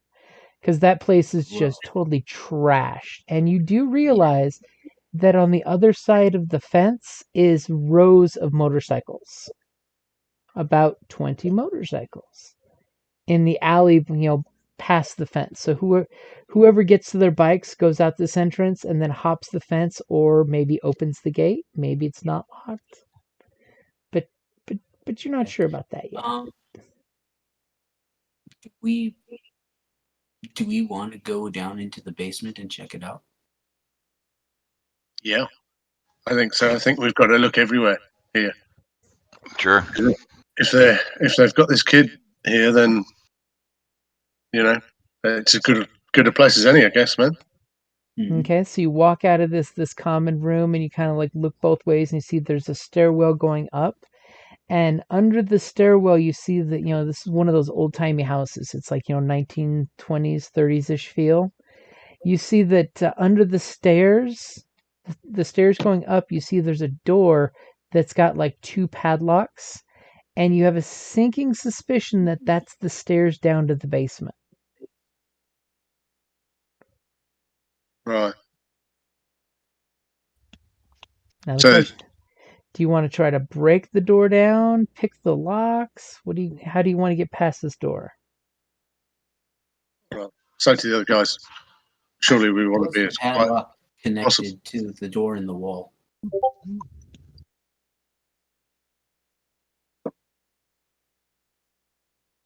I missed that. What was that? How is the padlock connected to the door in the wall? It's basically got one of those latches, the where it's screwed into the door and the hook is screwed into the frame. So it just latches down. And you put the padlock on and click it. The door doesn't Okay. look very sturdy, by the way. Yeah, I mean, but it's an old, quiet. untended door. Yeah, quiet's better. I mean, I'll pull out the block picks again. Okay. I'll keep an eye out for the traffic. I'll keep an eye out for anyone coming through the door, through one of the other entrances, and keep an ear out for anyone coming down the stairs. Okay. You clearly hear noise up there. It sounds like they're just being rowdy watching something on the TV or something. You can't quite tell, but it's fairly quiet in this house. It is, oh my God, early in the morning. So, Is Rupert with us, or is he outside? I think he's outside. Okay. At the getaway vehicle. Yeah. waiting for the No. next lady of the night. All right. So do I need to make a check here? Yep, go ahead and pick those locks. Would we use again? Looks like you still have that last pick lock in your setup. Oh, I just loaded it, but I mean, Oh. which one do I? Oh, for that, go ahead and go with sneaking around, or you can use Okay. change the game. I'm assuming sneaking around since you're trying to be quiet. Right. Yeah. Okay, perfect. So you look at the guys and you smile and you get the click click as you Excellent. quietly pull the padlocks off and you quietly open the door up. And are you guys heading on down? Is there a light? There is a hanging light, but it is not currently on. I will hand you my flashlight. The mag light. Okay, Uh-huh. click click. Okay, so you guys are going down the stairs. Yeah. Kind of bad smell hits you. That's that combination of mold and something, somebody's animal. Robust. Or it could have been one of the bikers, one or the other. As you guys, you go down there, you see that they've kind of used the doorway here for trash refuse. They have soda bottles, soda cans, beer cans, all the junk food wrappers you could find. We're talking like all the cookie boxes. Whoever feeds these guys feeds them like a bunch of 12-year-olds. There's a reason why they're called the Lost Boys. As you kind of Okay. carefully brushing stuff off the stairwell so it won't make noise when you step on it, you guys head down there and you wave your flashlight around this old basement. You can tell it is totally used for storage, but they just throw shit down here. It looks like somebody's frat house storage room. And you kind of look around, and who's gonna do the investigate for me? I don't mind assisting, but investigating isn't my forte. Let me just have a look. Okay. I've got a thing that's long forgotten secrets hang like music in the air. Ooh, We've that's just a got to good add one. to this. Yeah. I think I'll do it if nobody's got any objections. Okay, as all of No, a go sudden the for it. camera pings on King, who's looking around, and this place looks like it's a ghost story waiting to happen. Yeah.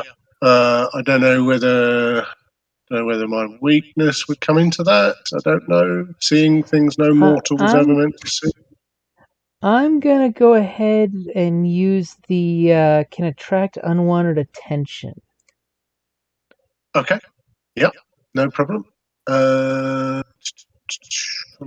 Blah, blah, blah. And can I use our empathic connection? Sure, that that you guys are all on the same mission. Yeah. Why not? So what's that? Plus, right. Yeah. And this is an investigate, right? Roll, yeah. Yep, investigate. Okay. And does it help that they're helping, or has that empathic connection counted for the helping. I'll give you another +1 for the team helping out. Guys, yeah, no problem. Okay, stand by. What have we got? Ooh, Ooh. 7. And blah, blah, blah, blah, blah. So you have 2 questions. Okay. Well, my first question is there any evidence of this child being in this room? So immediately as the flashlight's panning the room, the first thing that gets your attention is that you look over in the corner and there seems to be a jacket that looks out of place because it's clean. And, it looks very small child size, like maybe it would belong to an 8 or 9-year-old.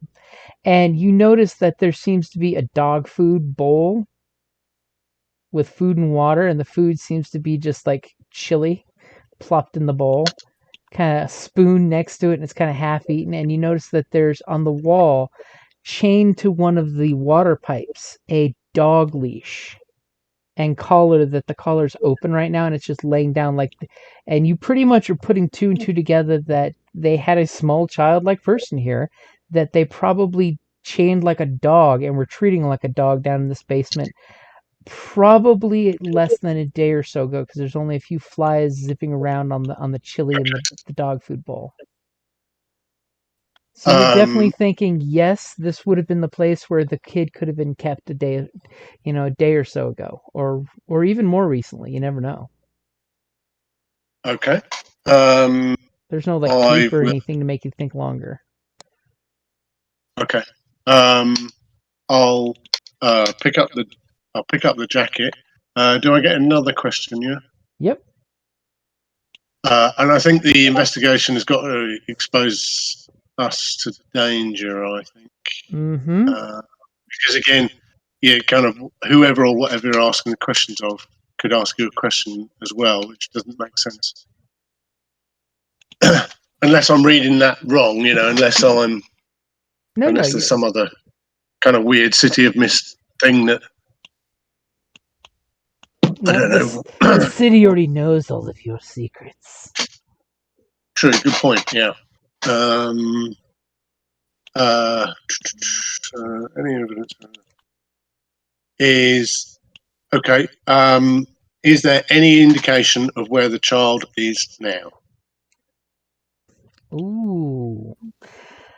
You do notice a pen and pad on the ground that looks like someone just haphazardly dropped it, or maybe the kid was struggling when they were undoing the kid. Do you pick up said pad of paper? Oh, is it going to be like one of those things? What's that?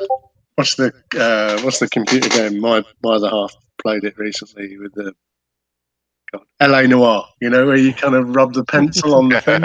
It's exactly like that, where you have to do a quick graphite rubbing, because you see the imprint of numbers and letters, and then you take the graphite, your pencil, and you rub across it and you flash the flashlight, and you see on the pad it's a address and a time.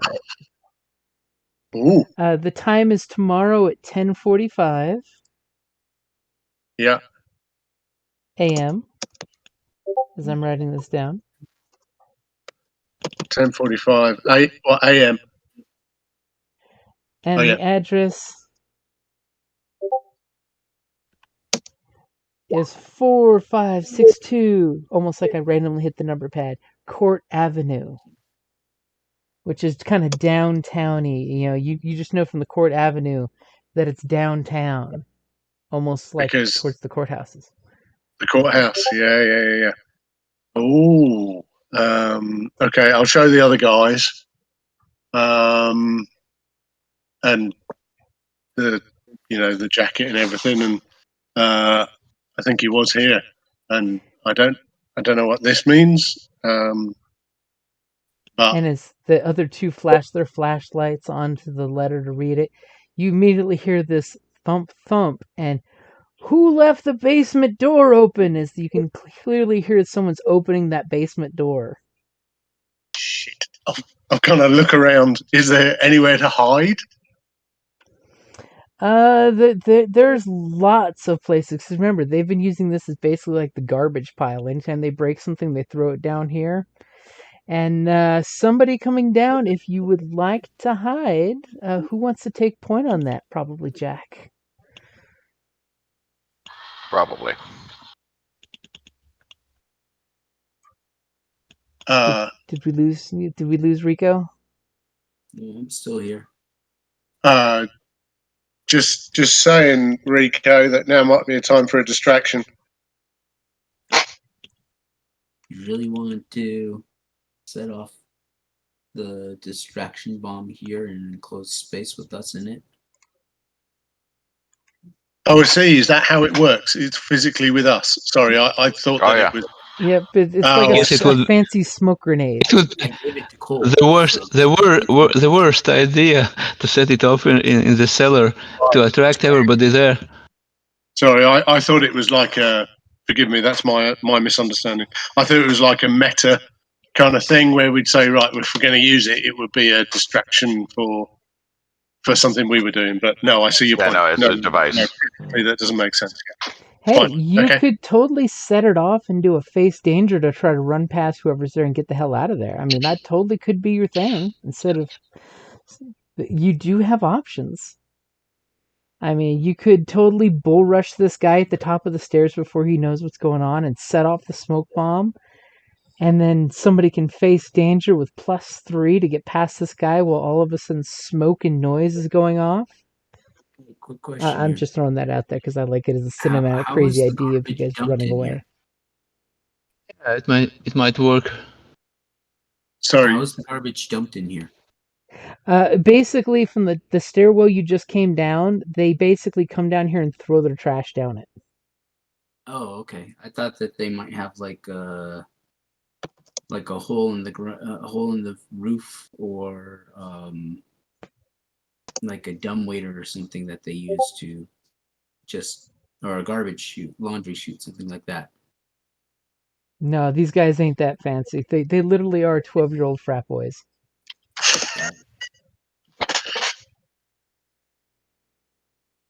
This basement belongs on an episode of Hoarders. Nice. So a couple options. Yeah, we hide, we snatch him when he comes down, and maybe ask some questions, or take him out quietly. Ooh, kidnapping the kidnappers.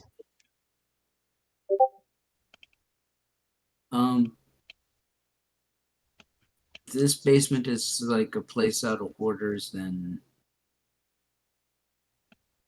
there are places to hide. There's We could lots of places distract to him hide. taking out a window. I will actually, if you try to hide, I will give you a +1 because of the huge number of hiding spots in this basement. This is like a basement that belongs in a serial killer's movie.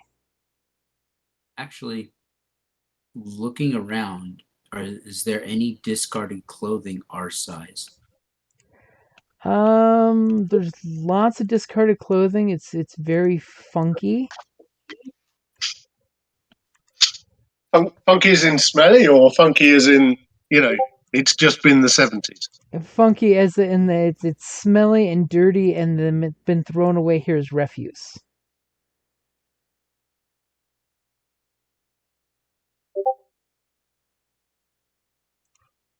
We could dress up as homeless people and just let them escort us out.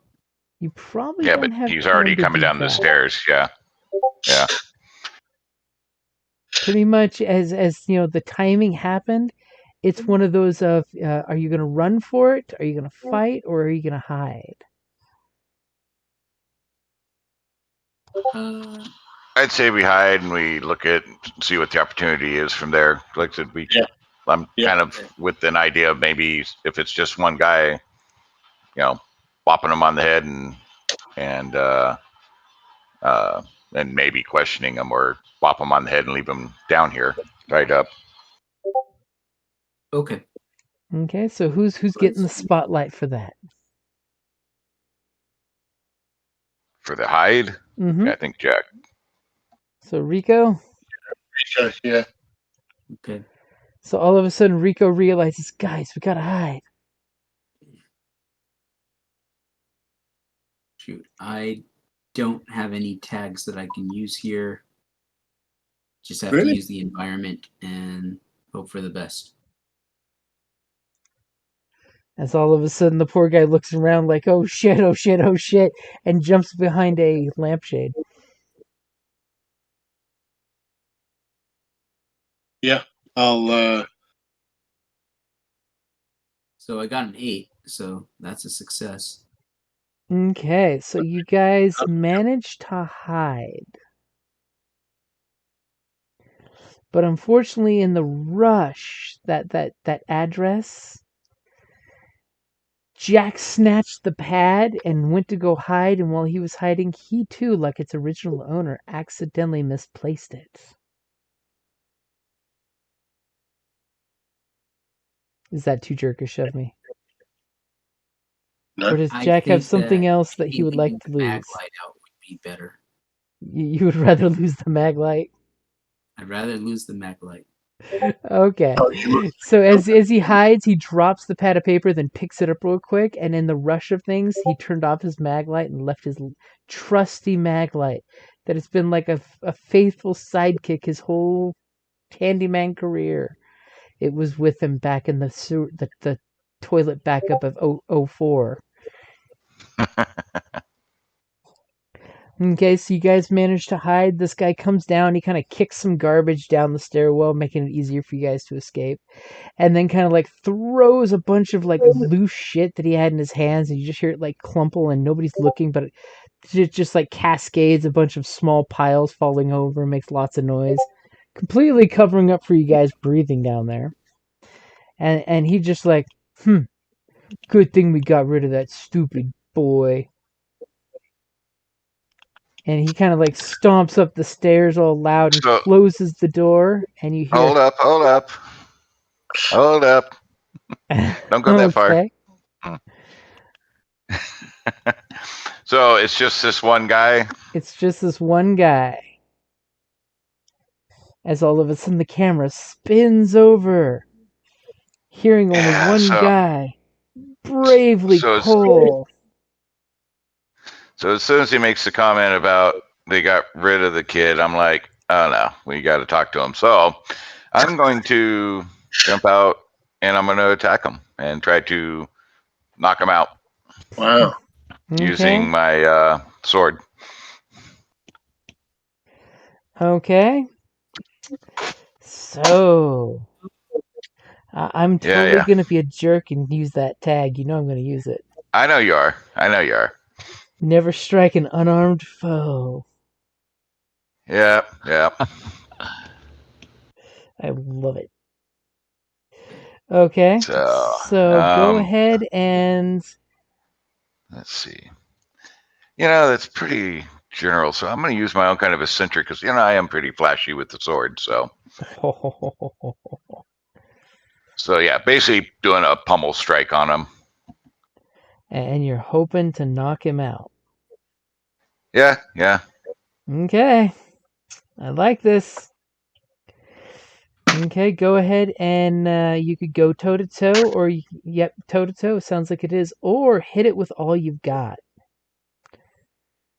I'm assuming toe to toe. I mean, assuming you don't want to go like batshit crazy.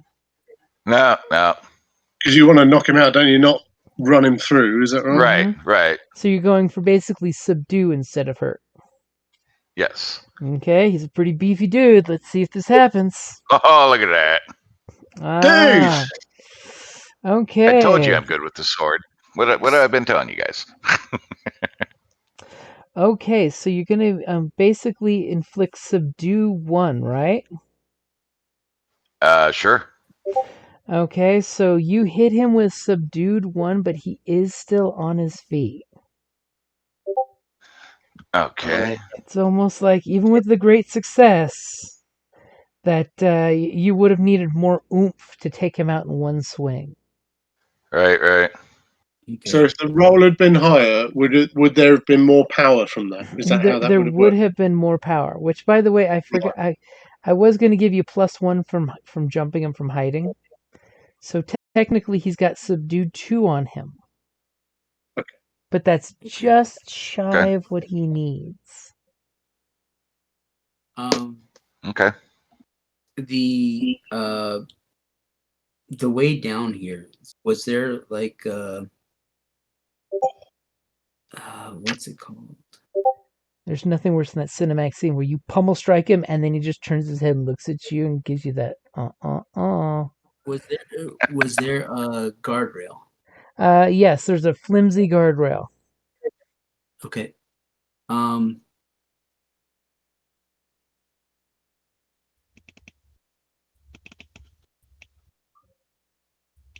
I grab him by the foot and pull him down? Yeah, if you wanted to subdue him as well, give me Yeah, more like a trip. give me a face danger with that one since you're going a little indirect on the attack. Okay. I'm going to tag back alley brawler. Ooh. And you said face danger, right? Yep. Okay. Okay, so needless to say, you come rushing out of your hiding spot when you realize his pummel strike was not sufficient to do it. And immediately you grab the guy and pull him and the railing down as you just like look at your buddy Cole like I'm doing a thing. And the guy kind of falls off the railing, does that whoa, whoa, whoa, whoa, whoa, whoa, and then the big dude comes with a loud crash. Yeah. And he seems to be snoring out cold. He's not dead, he's out cold.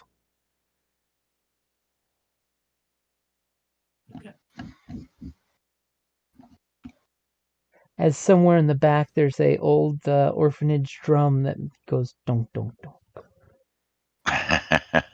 So here's my thought. Couple options here. We snatch his ass, drag him and get the hell out of here, setting off the distraction device in the basement. As we drag him out, take him to the vehicle, and we investigate where in the hell they took the kid from him. Okay. Is there a vent in here? Like an old heater vent? Yeah. Like a furnace? Yeah. Well, not. Yeah, I guess. Maybe put the distraction device in there. That way, when you set it off, it just rises through the building.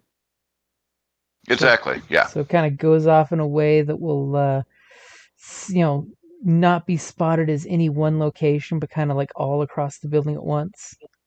Yep. Okay. So I'll pick him up. I'll pick up this guy and start sneaking up the stairs. Okay. So you guys set the device off and you're dragging his butt out of here.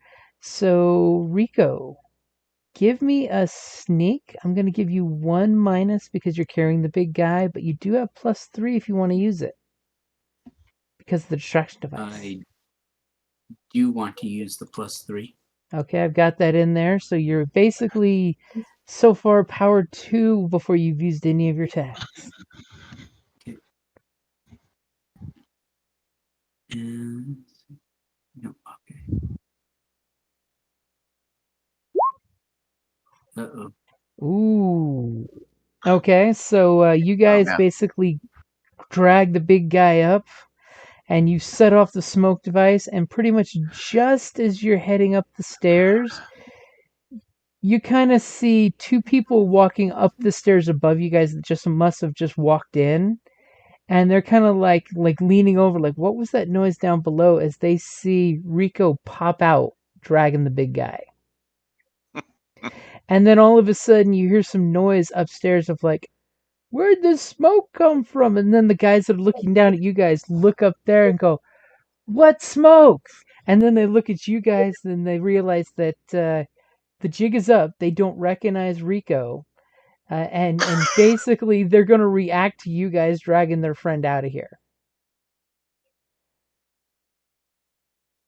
So, King, I'm going to give you the spotlight at that exact moment. But first, I'm going to say this is probably a good point to take a break real quick and get some beverage. Yep, no and problem. Take care of anything you need to take care of. Sweet. Let's take a quick 5. Okay, no problem.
What happens when you burn it?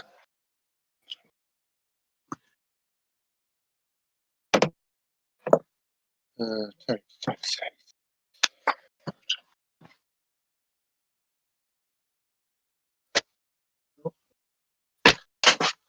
Sun's getting low here.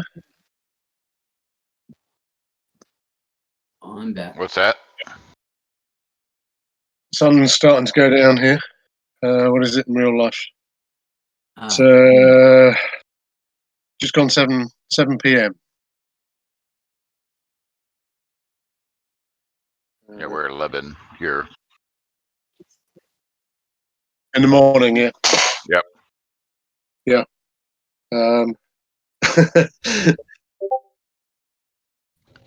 Fahrenheit. Yeah. What's that in real money? Forgive my ignorance. What's that in Celsius? Yeah.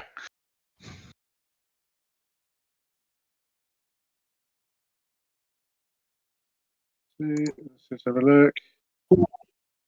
35. Wow, that's warm. Oh, it's comfortable. Is it? God. I would call it hot. Yeah, me too. 25 for me is hot. The What trick being the air happened? conditioner is on. Oh, okay. Right. What happens when you burn tags? Basically, when you burn a tag, it's out of commission until you spend downtime to recharge it. So basically, you would say, when we do the downtime, would be you just saying, okay, so if I burned, and let's pull up one of King's here real quick. If you were to say burn, playing it can summon lost souls. So say you basically summon dead orphans, that would totally be a distraction. You totally can't use it now. So you'd click the little fireball symbol to burn it, and basically it's like you rolled a perfect roll. So exactly what you're wanting to happen happens. So like when you see on the little roll there, see where it says roll dynamite? The little dynamite symbol above the reset button? You'd click that, and basically it'll give you, when you do your roll, a perfect roll. Right, I see. So, and then you can get to roll it and see what the effects of a perfect roll of basically whatever you wanted to happen happens. But then you have to say, okay, so I burned that. So how do I play? My lost trumpet playing it can summon lost souls. So basically, you could say in your downtime at your jazz club, you basically played an all night jam session. that you were on every set with every performer that night, and then basically explained to that how playing that music, getting back in touch with your trumpet at that intimate level, recharged its abilities. Yeah, got another feel for it. How does it work then? Because if you whatever the tag is, if you burn it, do you get to add other tags to it if it's applicable to the action or not? You can, but when you burn a tag, it just means that you're taking it to the nines. You're going to the max, that you don't really have to. So by just Sure. picking one ability, you can totally burn it to guarantee success on what you're doing. And it just means that Right. you're so in touch with that one ability that it's coming out to its max effect. Sure. Okay. It's sort of like back in No old problem. D&D when you could take 20, because you're taking time and Oh, doing, yeah. you're maxing it out to do the maximum Yeah. output of what that ability can do. Yeah. I mean, it could even be like, say you were doing a go toe-to-toe with somebody and you burned empathic connection. Your team was moving almost as if you were one mind with many fists type of thing. Yeah.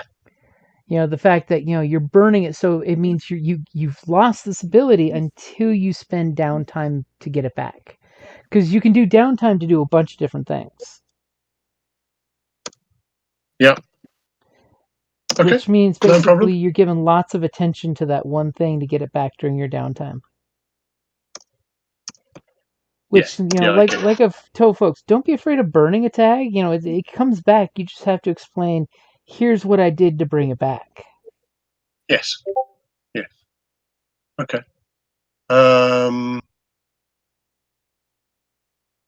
Right. Are we all back yet or not? I'm here. think so.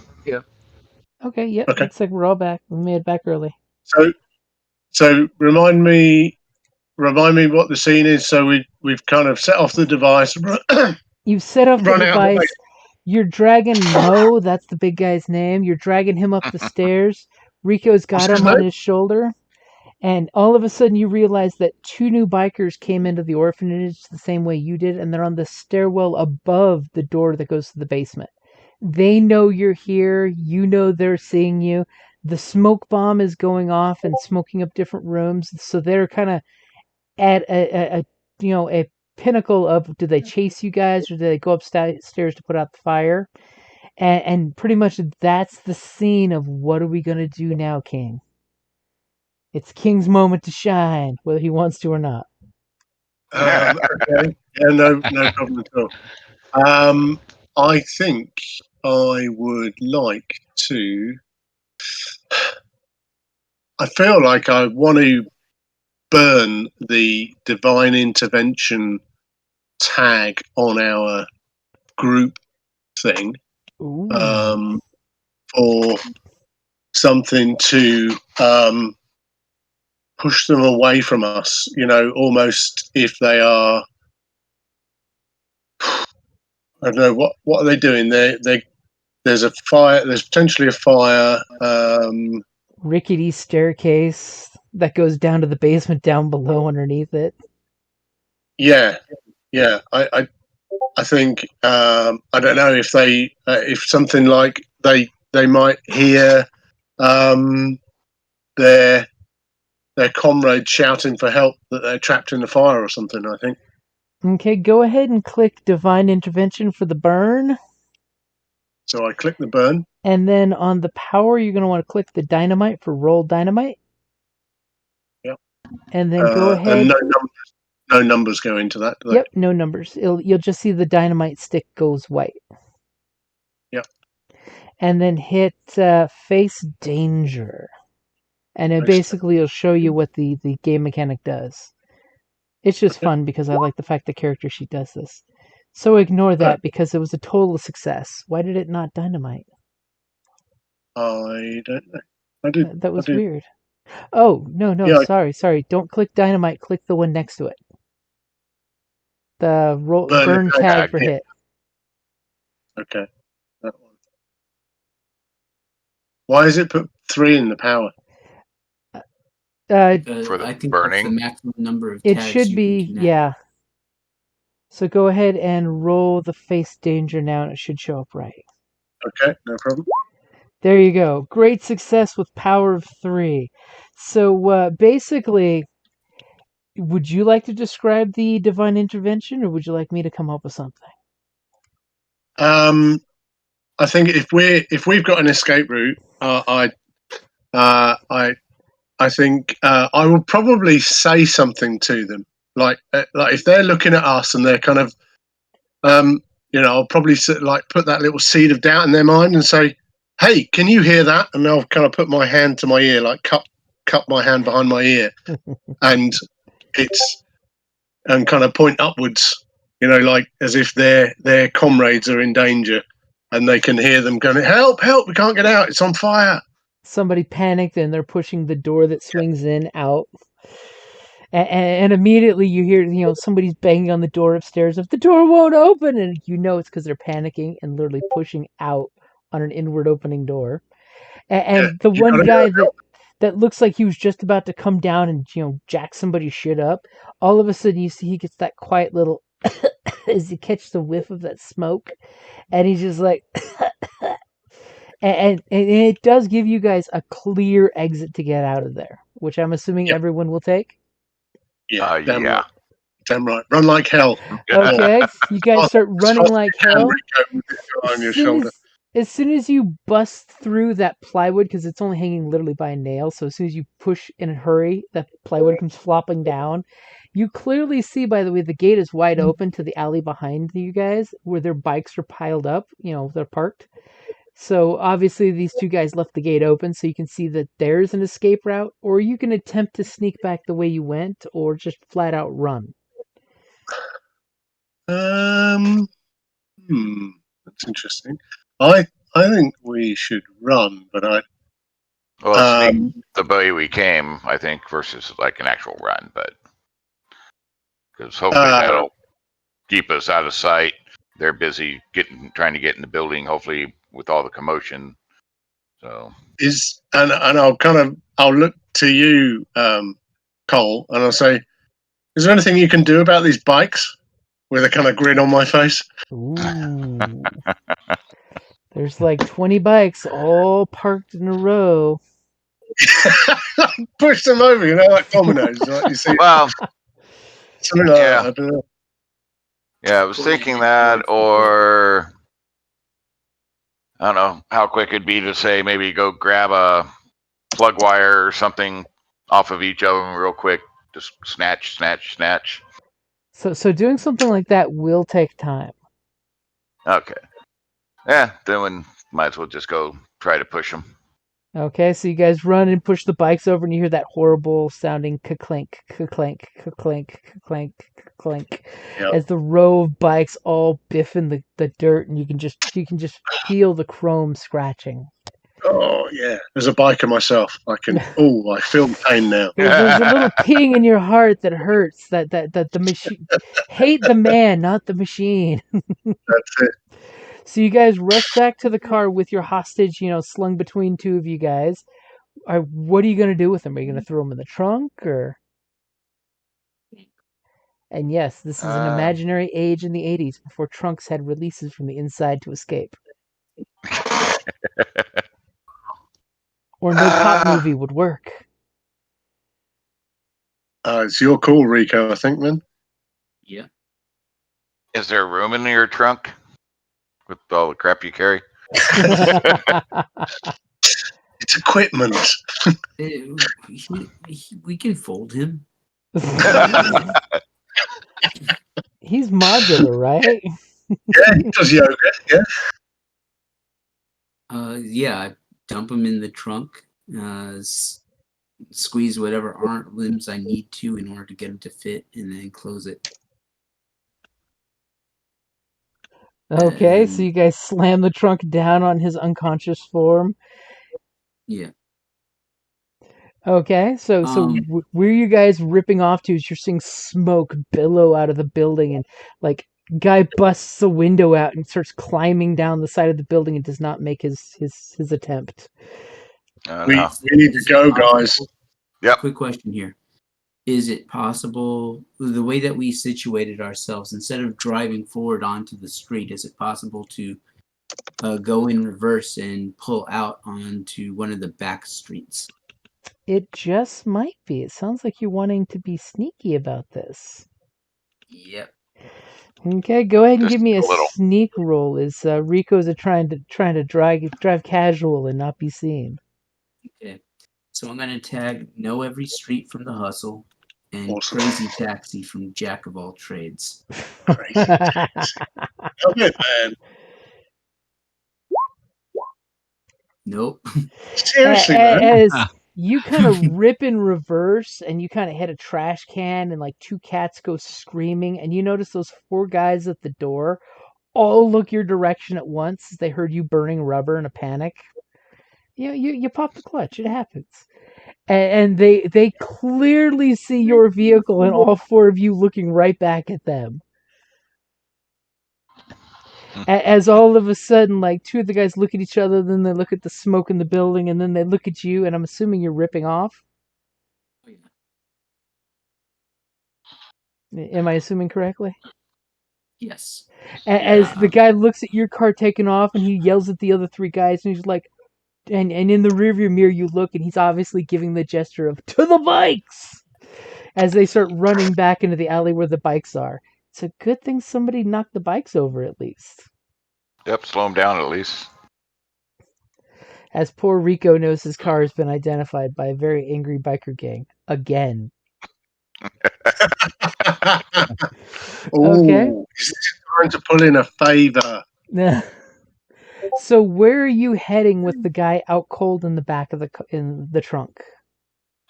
As he might actually be banging on the trunk now after that crash with the garbage cans. If anyone Maybe else we. has an idea, speak up. Otherwise, I'm thinking scene of the crime.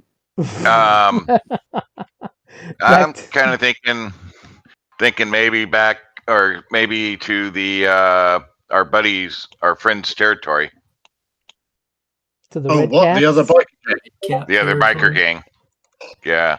Yeah. If we told them that this guy that he's kidnapped a kid, they Yep. wouldn't be happy about that. Maybe. Yeah. Yep. No. Help that's us. a vehicle. Get out of sight somewhere in their territory. They may not hopefully follow into that territory possibly. So Well, don't we cause a gang war in such a way? not if they're smart enough to stay out of that territory. But we've got some things just can't be avoided. we've got a friend. We've got a friend in that gang now, though, haven't we? Yeah. Maybe he could actually help us. Yeah. Well, at least get us off the street so we can investigate or interrogate this kid we got. Yeah. All right. Just let's do it discreetly. Discreetly. Okay, so you're basically ripping off to head towards the Red Caps territory? Yep. Okay. You want to phone ahead? I mean, what could go wrong? Nothing. Hey, I know we're friends. We just became friends tonight, but I'm bringing a turf war to your doorstep, okay? I would like to phone a friend. Yeah, this could go a number of ways, couldn't it? Yep. Just trying to lay low, man. Okay, so you guys now are you literally going to their bar, or are you just parking in the neighborhood? Um. Parking in the neighborhood sounds better. Yeah, in the Plausible neighborhood. Hopefully they won't deniability. follow us. Hopefully they won't follow us into near the other gang's territory, but near the bar area. Okay, so let's see here. Go ahead and have Rico give me a face danger for his driving, and I'm giving you a +2 for a combination of you ditching any tails that may have popped up, even though because you had a good head start, and you're going into enemy territory, so they may not look for you in that area. Okay, so I'm gonna tag Crazy Taxi and knows every street again. Okay. And you said this was a face danger check. Yep. Oh, Okay. good stuff.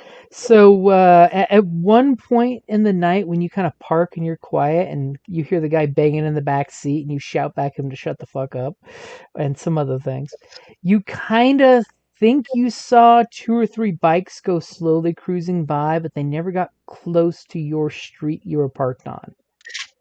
You saw a pair of the Lost Boys like looking around everywhere, but they're like blocks up the street. Because they're not thinking anybody would be stupid enough to go to Red Cap territory, because Red Caps are just crazy. I mean, Right? they supposedly dip their helmets in the blood of their enemies, for God's sake. Lost Boys just kidnap people and steal food and food trucks. So you guys, clearly believe you gave them the slip. Yeah. So what do you guys do So- when you get to a quiet place where you can pop the trunk? Yeah. Let's talk to the guy. You've officially kidnapped the kidnapper. Yeah. No, we just That's a took him on a victimless trip. crime. Took him on a trip. Yeah, so if you guys get yourselves ready, I'll pop the trunk and let him out. Yeah. He's probably going to run. Um, Tie him up. possible, but No, I mean, I'll- I didn't tie him up when I stuck him in the Yeah. trunk. no, but I'll be standing right there with my sword pointed in the general direction. Yeah, that might discourage him. Yep. It's like that scene when Okay. Loki wakes up after being taken out and he sees all the Avengers. Yes, Yeah. exactly. I'll love take that that drink, drink now. I popped the trunk. Okay, and he's just kind of like tangled up in your extension cords and some of your pool cleaning hose, some of the other random shit you got in your trunk. As he's just like, get me out of this trunk right now. Good evening, my friend. We have some questions. I ain't answering nothing for you. I grab him by his jacket and I pull him out of the trunk. Ooh. Okay. So the question is, are you going for a convince or an investigator? Are you going good cop or bad cop? Neither. I was just getting him out of the trunk. Okay. As you plop him on the ground and say, oh, I'm not the one talking to you. You talk to these guys. So, as I am talking to him, I just kind of casually fidget the sword around in my hand, showing my definite finesse with the said weapon. So it's like, I'm going to yeah, step away from him. I really think you might want to answer our questions, because otherwise things could get ugly. We mean no harm to you otherwise, but we do need some answers. We mean you no harm. Swish swack with the snicker snack. So if you Okay. just tell us about the kid and where he went, we would be more than happy to let you go, and we won't even tell him that you told us anything. Okay, so Or tell the Red Caps that you're in their territory. Ooh, I will give you a +1 for that. Okay, so go ahead and give me a convince. And yes, you can use the Convince. Fang of Typhon, since you are using the Fang of Typhon. Yeah, Have you got any other tags you could use? Oh yeah. Come on now. I'm Mr. Talker. He's also his Perfect. own form of his own type of eccentric. I knew he'd go for that. And I'm charming. And charming. It's one thing I do like not with really the character sheet is it does show the fellow players what you're tagging when you do the roll. Oh, does it? On the actual roll, it lists them out, which is cool. I see. Yeah. When you make the roll. Yep. not really trying to talk my way out of anything, so I don't think I need that. Yeah, I can't see your weaknesses, so I don't know what to suggest. Contacts in every neighborhood, drop in the red caps. Oh, okay. You drop in the red cap's name that you know. I think that'll do it. All right, so convince. Yep. Wow. Oh, get in, good lad. Oh, wow. Okay, so basically, what exactly are you wanting to know? Because he's going to tell you all of this and then some. Well, I want to know that the kid's safe and healthy, where they are holding them right now, and what the plan is. Really, And he kind of like um, looks around for some graffiti to realize you're not lying about what neighborhood he's now in. I don't know where the kid is now. The boss took him. You know, Wendy took off with him somewhere. I don't know where she went with him. one question would be, who are they meeting? They're supposed to be meeting at some court building somewhere downtown. I don't know. I was just taking out the trash. I didn't even know. I didn't even know you were in the basement. See, I know nothing. What's she driving the kid in? What's the vehicle? She's got him in some old blue beat up van that she stole from some guy. And the kid's in good health? I'm not a doctor. I don't know. I don't know nothing. The kid ate his chili. That's all I know is I gave him chili in the bowl. I'm a good person. I gave the kid chili. What do I look like, a pediatrician? Wow. Basically, wanting to know that he's not beat up and mangled or broken any I may have limbs. kicked the kid once or twice, but that was just to get him to shut up from crying. As I kind of just flash the blade close to his eye, as I'm spinning around on that comment. I wouldn't hurt no kid. I've kidnapped some kids, but I'd never hurt a kid. Okay. So you have no idea where she might have gone to await the exchange. She's supposed to be taking him out tomorrow and supposed to be coming back with some money and stuff. We're getting paid good money for snatching that kid and taking care of that nanny. Who paid you? Well, some rich guy across the river. He's got lots of money, and he doesn't like lawyers, and nobody likes lawyers because lawyers are bad people. They're liars. I heard lawyers called liars, and that's all I know. I don't know anything else. I don't know nothing else. What do you guys think? Anything else?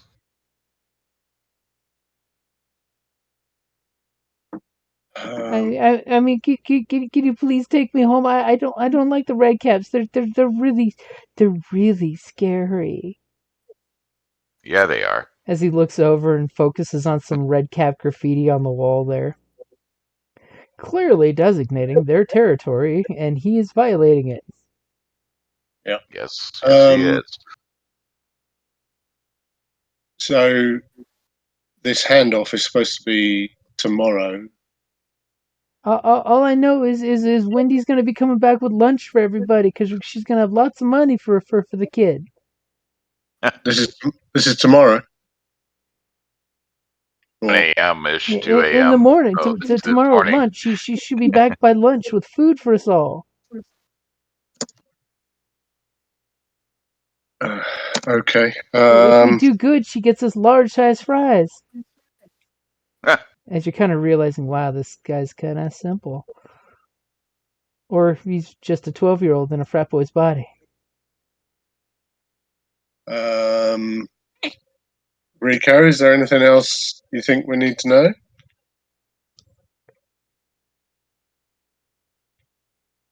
If there are questions, I promise if you let me go, I won't tell nobody I saw you. I won't tell nobody. We just gotta let you I go. can't think of anything else off the top of my head. Oh, actually, yeah. They're supposed to be meeting at the courthouse, but courthouse has multiple rooms, multiple levels. Where?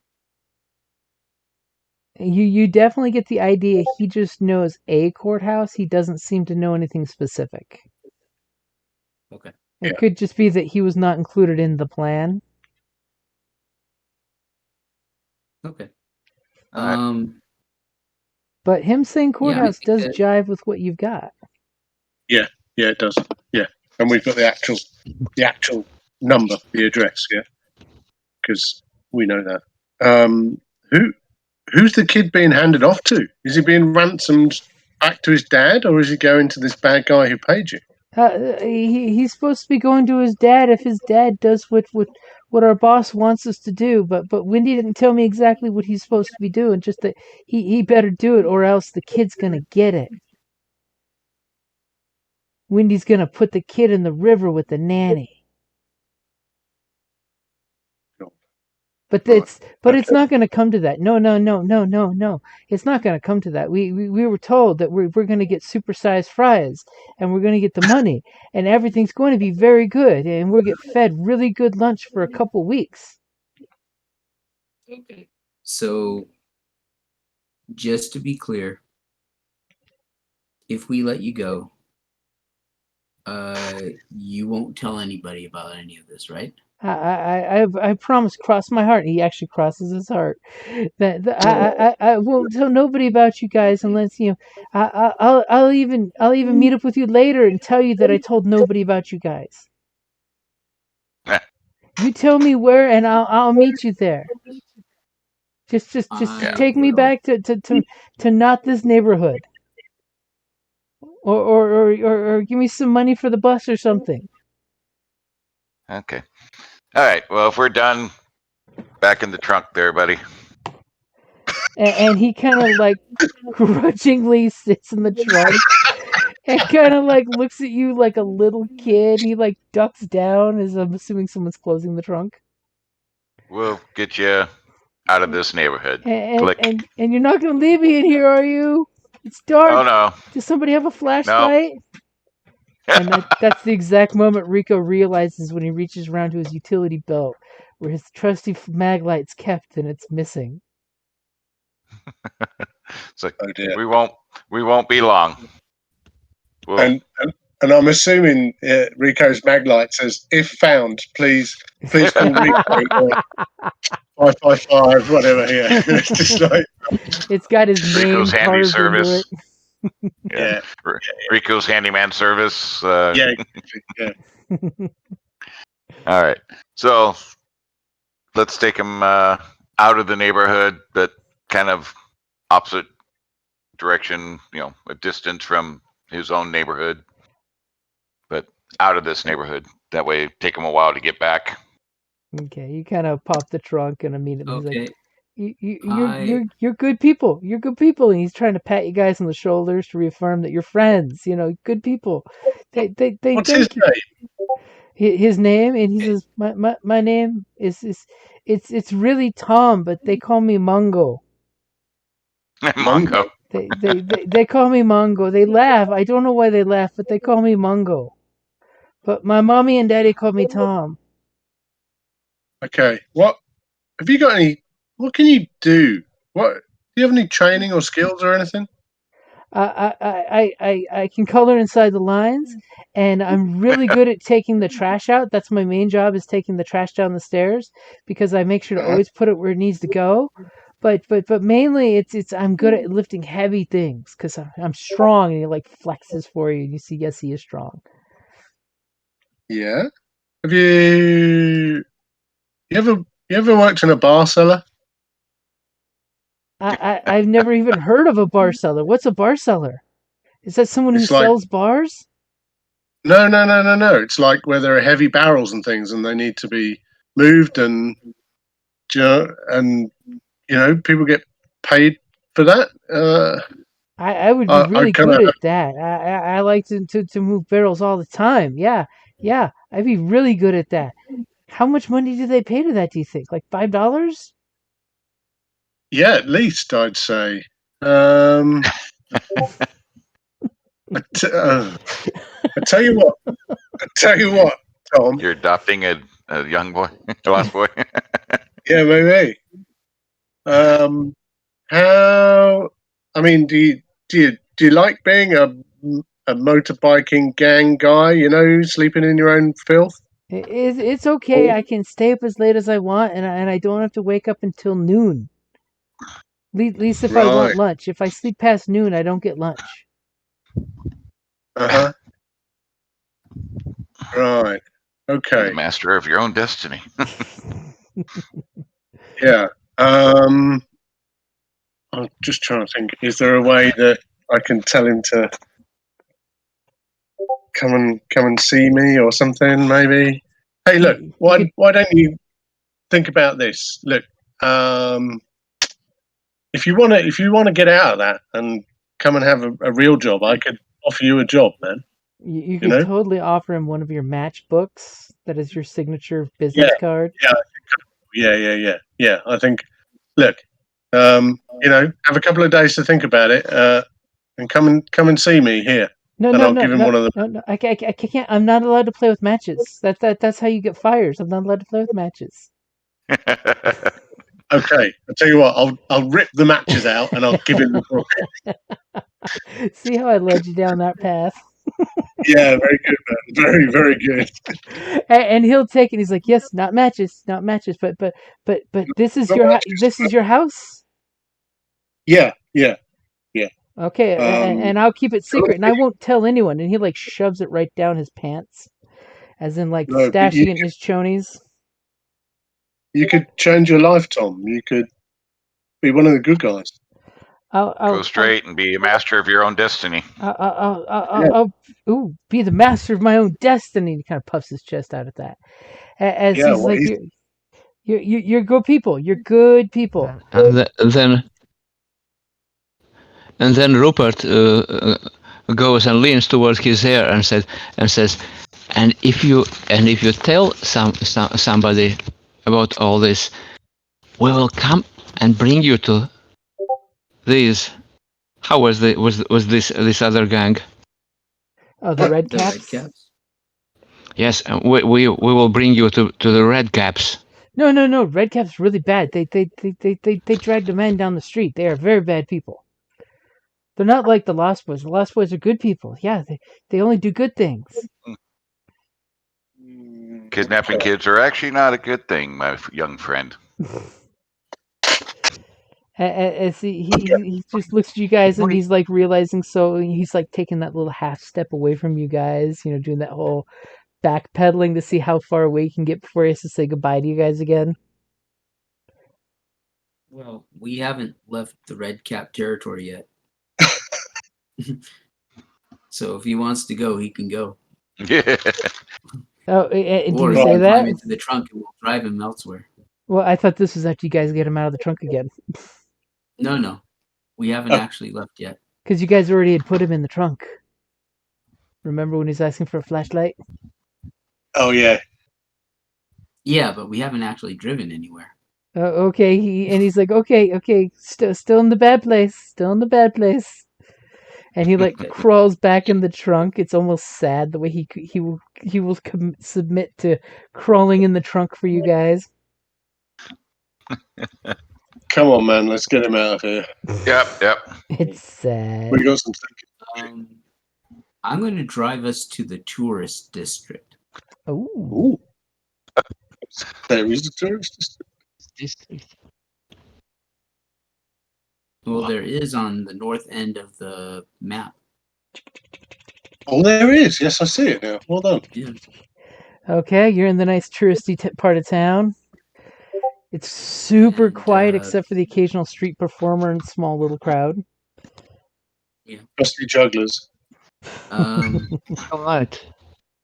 No street performers during night, I guess. Let's let him out here. And Cole, how much money do you have? I don't know. How much do you want? Let's spot him like 40. Let's send them off and let them have a good time. Oh. Okay. All right. Okay, so you guys let him out and give him $40. More could be had with those straight job and stuff. And he's like that sounds good. I'll do what I have to. Okay. I'll do whatever I have to. And he's looking around, making sure he's not in the red cap territory because you tricked him once already. He's a little paranoid now. As he just says, you're all good men. You're all very good men. And if we ever find out you've been involved in kidnapping children, you will end up with red caps. But Serious. But I told you I've kidnapped children. So. And he Don't do it anymore. Don't do it anymore. Stop. Okay. And he just like kind of like walks over to the nearest vending machine and shoves like $1 in there to get a candy bar. Rupert. Fine. Okay. Rupert, you really would send him back to the red caps? Ooh.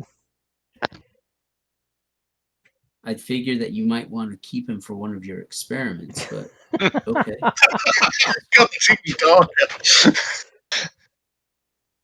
Nice. And I think that we're headed back to King's Bar after Yeah, that. I think so. I think that feels like a good, if if this is 2:00 in the morning and we've potentially got until 10:45, we might give us time to come up with a plan and kind of regroup a little bit. And okay, and more importantly, I did have one question here. Considering that we have an address and I am essentially a temp worker, would I know the area? We'll find that out next time. How about that? Okay. Or let's go ahead and do the photo montage downtime. Basically, each of you guys can take a chance to give something that you're doing in the downtime between now and next session. So you can either give attention to one of your logos and mark attention and tell everybody what you're doing to give that attention. You can work the case and tell everyone at the table how you're doing it and gain 3 clues for the next. So like, say if you want to know about downtown, boom, there you go. You could explore your mythos, telling everyone at the table what mystery you are exploring and how you do it, and gain 1 clue with a method and a source based on your description for attention on your mystery. Or prepare your next activity, tell everyone at the table, and prepare and choose 1, recover all of your burnt power tags, or gain 3 juice with the method based on your description. Juice is basically an unmarked status you can use for later. Or recover from your last activity if you have an ongoing effect, such as some nasty status that you want to recover from. Just describe how you're recovering from that status. Pretty much, photo montage is something you do usually at the end of each session. Yeah. But we have time today to do that. So who would like to go first? I would totally say Neil because I'll call people out in the order I see. I have a question. What's the question? I have a question. Where are we during this downtime? So it's basically anywhere between where we just ended up of going back to the club or tomorrow before we start back up. So you can totally say you're doing something at the club or you're doing something like, hey guys, drop me off here on the way. Would you remind me once more, which year is it? It's basically 80s-ish. It's that movie 80s. Show 80s-ish. Yes, the old lady had a big old brick phone in her dress. Oh, are there some old newspapers stacked in the bar? I'm sure the club's probably got the paper pile. Yeah, they might be in the toilets. I would like to do some research to try to figure out who might be that kidnappers organizer, kind of, to whom the kid might be brought. Wait, they said the father. They're taking him to the father. Because there is no Google yet, so newspapers are the best source of information in that regard. Okay, guess. so you're preparing for the next activity to give yourself some juice. Yeah, try to figure out. So investigating What's the case. You're Yeah, looking it sounds Yes. into like work. whoever the big guy is. Exactly. Yeah, that sounds like working the case. Okay, so basically you're doing a newspaper montage. Awesome.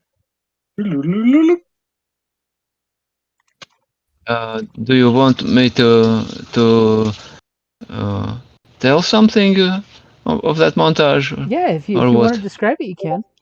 And I'm also putting it in the I- notes so that way we remember next time, because a month is a long time away. Good call, man. I don't think I will be good at coming up at an instant. So we just hear the dun da da da da da da da da da da da, and he's got the newspapers flying through, looking and cutting out of the newspapers. So now the next guy in the restroom pulls up the paper. There's a big square missing. So who's gonna go next for your downtime?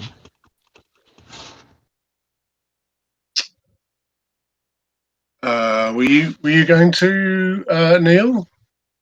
Sure. I'm going to go into the kitchen and do dishes. I need something mundane to get this weirded out status off of me. Ooh, so you can Oh, yeah. recover. I like that.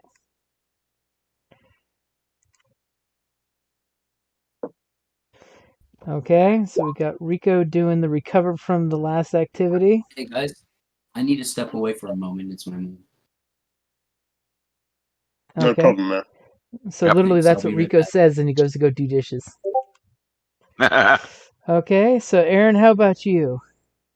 Well, I have an ouch one status, so where I've cut myself while we were searching this car. And we know that your So I hands are think, your money makers. yeah, absolutely. So I think I'm going to go and, you know what I mean, back teen and, you know, get it washed out and bandaged up properly and just kind of take a bit of time to And since it's only rest and status 1, that recovers it completely then. Okay. Is that So- is that the only thing I can do? I take it I can't recover. Oh, You're actually, burnt. Yeah. well, I burnt a tag, but it's the group tag. So how does that work? So basically, it's going to be spent for you until you get a chance to get it back. Okay. So we're all still good with it. Yep, you guys are all still good with it. Okay. It's poor King who seems to be lacking his divine inspiration right now. So I can take So bad. so I can remove this tag. Yeah. Mm-hmm. Oh, And the there. nice thing is when you choose to do the prepare for your next activity to recover tags, you get all of them back, which is nice. So that's why you shouldn't be afraid to burn tags. No. Sure. Okay, and what's Cole do? Well, It's like I've only got a night to do this. What the hell, man? It's less than 6 hours. I know. Yeah. What was Geek Out do?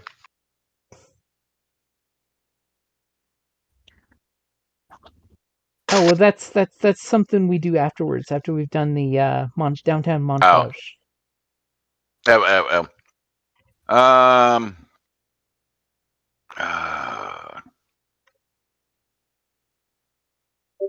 Probably hit the computer and look up information around the courthouse and that. There are no computers. There are only mainframe computers at Pentagon. They have Tandies and Commodore 64s, Yeah. and there was computers. I was Yeah. there. And an hour But there- later, he's finally on the net. Yeah, I was there. You need a time machine to search anything like that. go to the nearest college. I need the computer. Well, He is a rich yeah, I kid, can go to so yeah.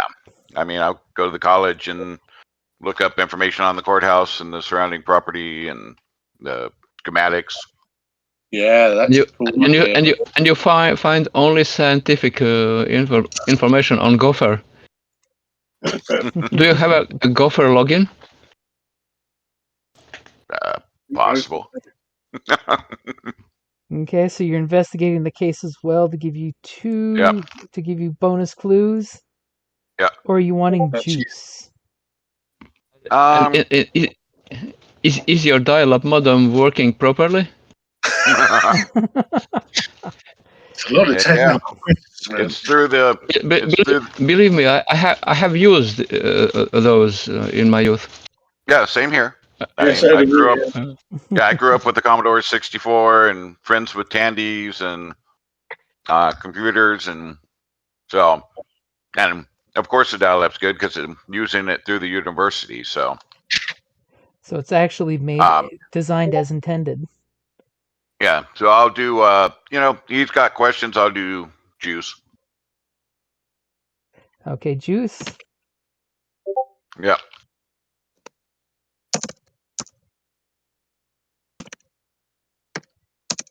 And you can use juice to power abilities, can you? Yep, for juice, you can basically, when you roll a change the game, you can add that to the roll cool. to get even more juice. So we'll correct that for Cole is that. Okay, so pretty much that's a good place to wrap it up there. Yeah, good stuff. And does anybody have anything that they want to, talk about the group dynamic, your growth, your, anything cool to geek out about to give yourself help or hindrances with each other? I'm still waiting when I get to get some cracks on my character sheet for having to act contrary to my nature. You're still waiting to fall apart. Yeah. Yeah, I'm probably pretty impressed with the little device he made. That was pretty badass. Yeah, that was dead useful. Yeah, really good. The And decoy and device it did. was amazing. Little geek out on that. Yeah. Was it useful or misuseful? It Oh, it was was great. very useful. Very useful. I thought it was misuseful. And yes, of course, you guys, hear on the news. The way it was misused. It was used as intended, but that was all misuse. As you guys hear in Right. the news that the 5 fire divisions came out because the thing kept going off for all morning. Needless to say, their hideout has been closed out because news at 5. Notorious biker gang, the Lost Boys, lost their home tonight when a fire started in the basement, but no fire evidence was found. Question: during my investigation, can I utilize that to drop a anonymous note to the police for the car? Ooh, good point, man. Yes, you can. As also news at 5. The news before the sun comes up. Body found on car mysteriously pulled out of river. Investigators say odd water occurrences caused the car to be thrown from the river.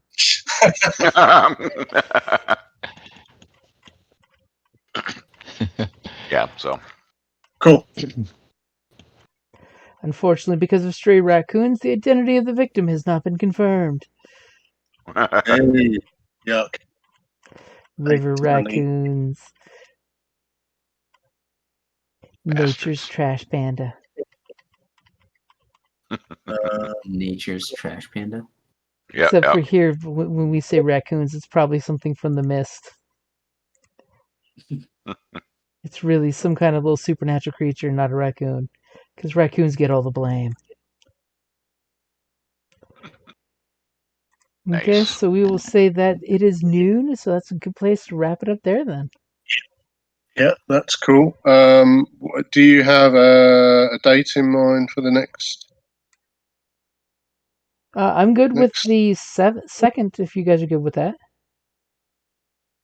I am. That's Saturday, isn't it? I am Yep. actually away live action role playing.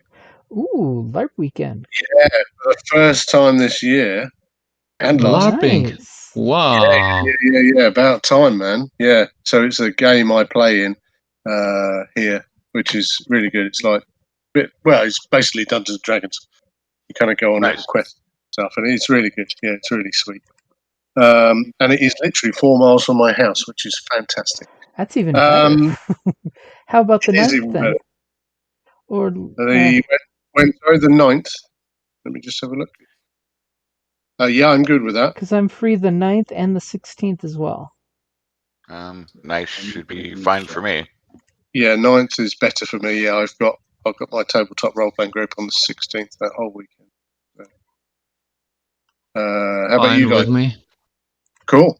The 9th. I'm sorry that pushes it on a little more than a month, doesn't it? But That's all right. Yeah. That's okay. It's- Hey, Life dude, one of happens. us is getting to get out and LARP. That's a good thing. yeah, it's great. Yeah, it's great. Yeah.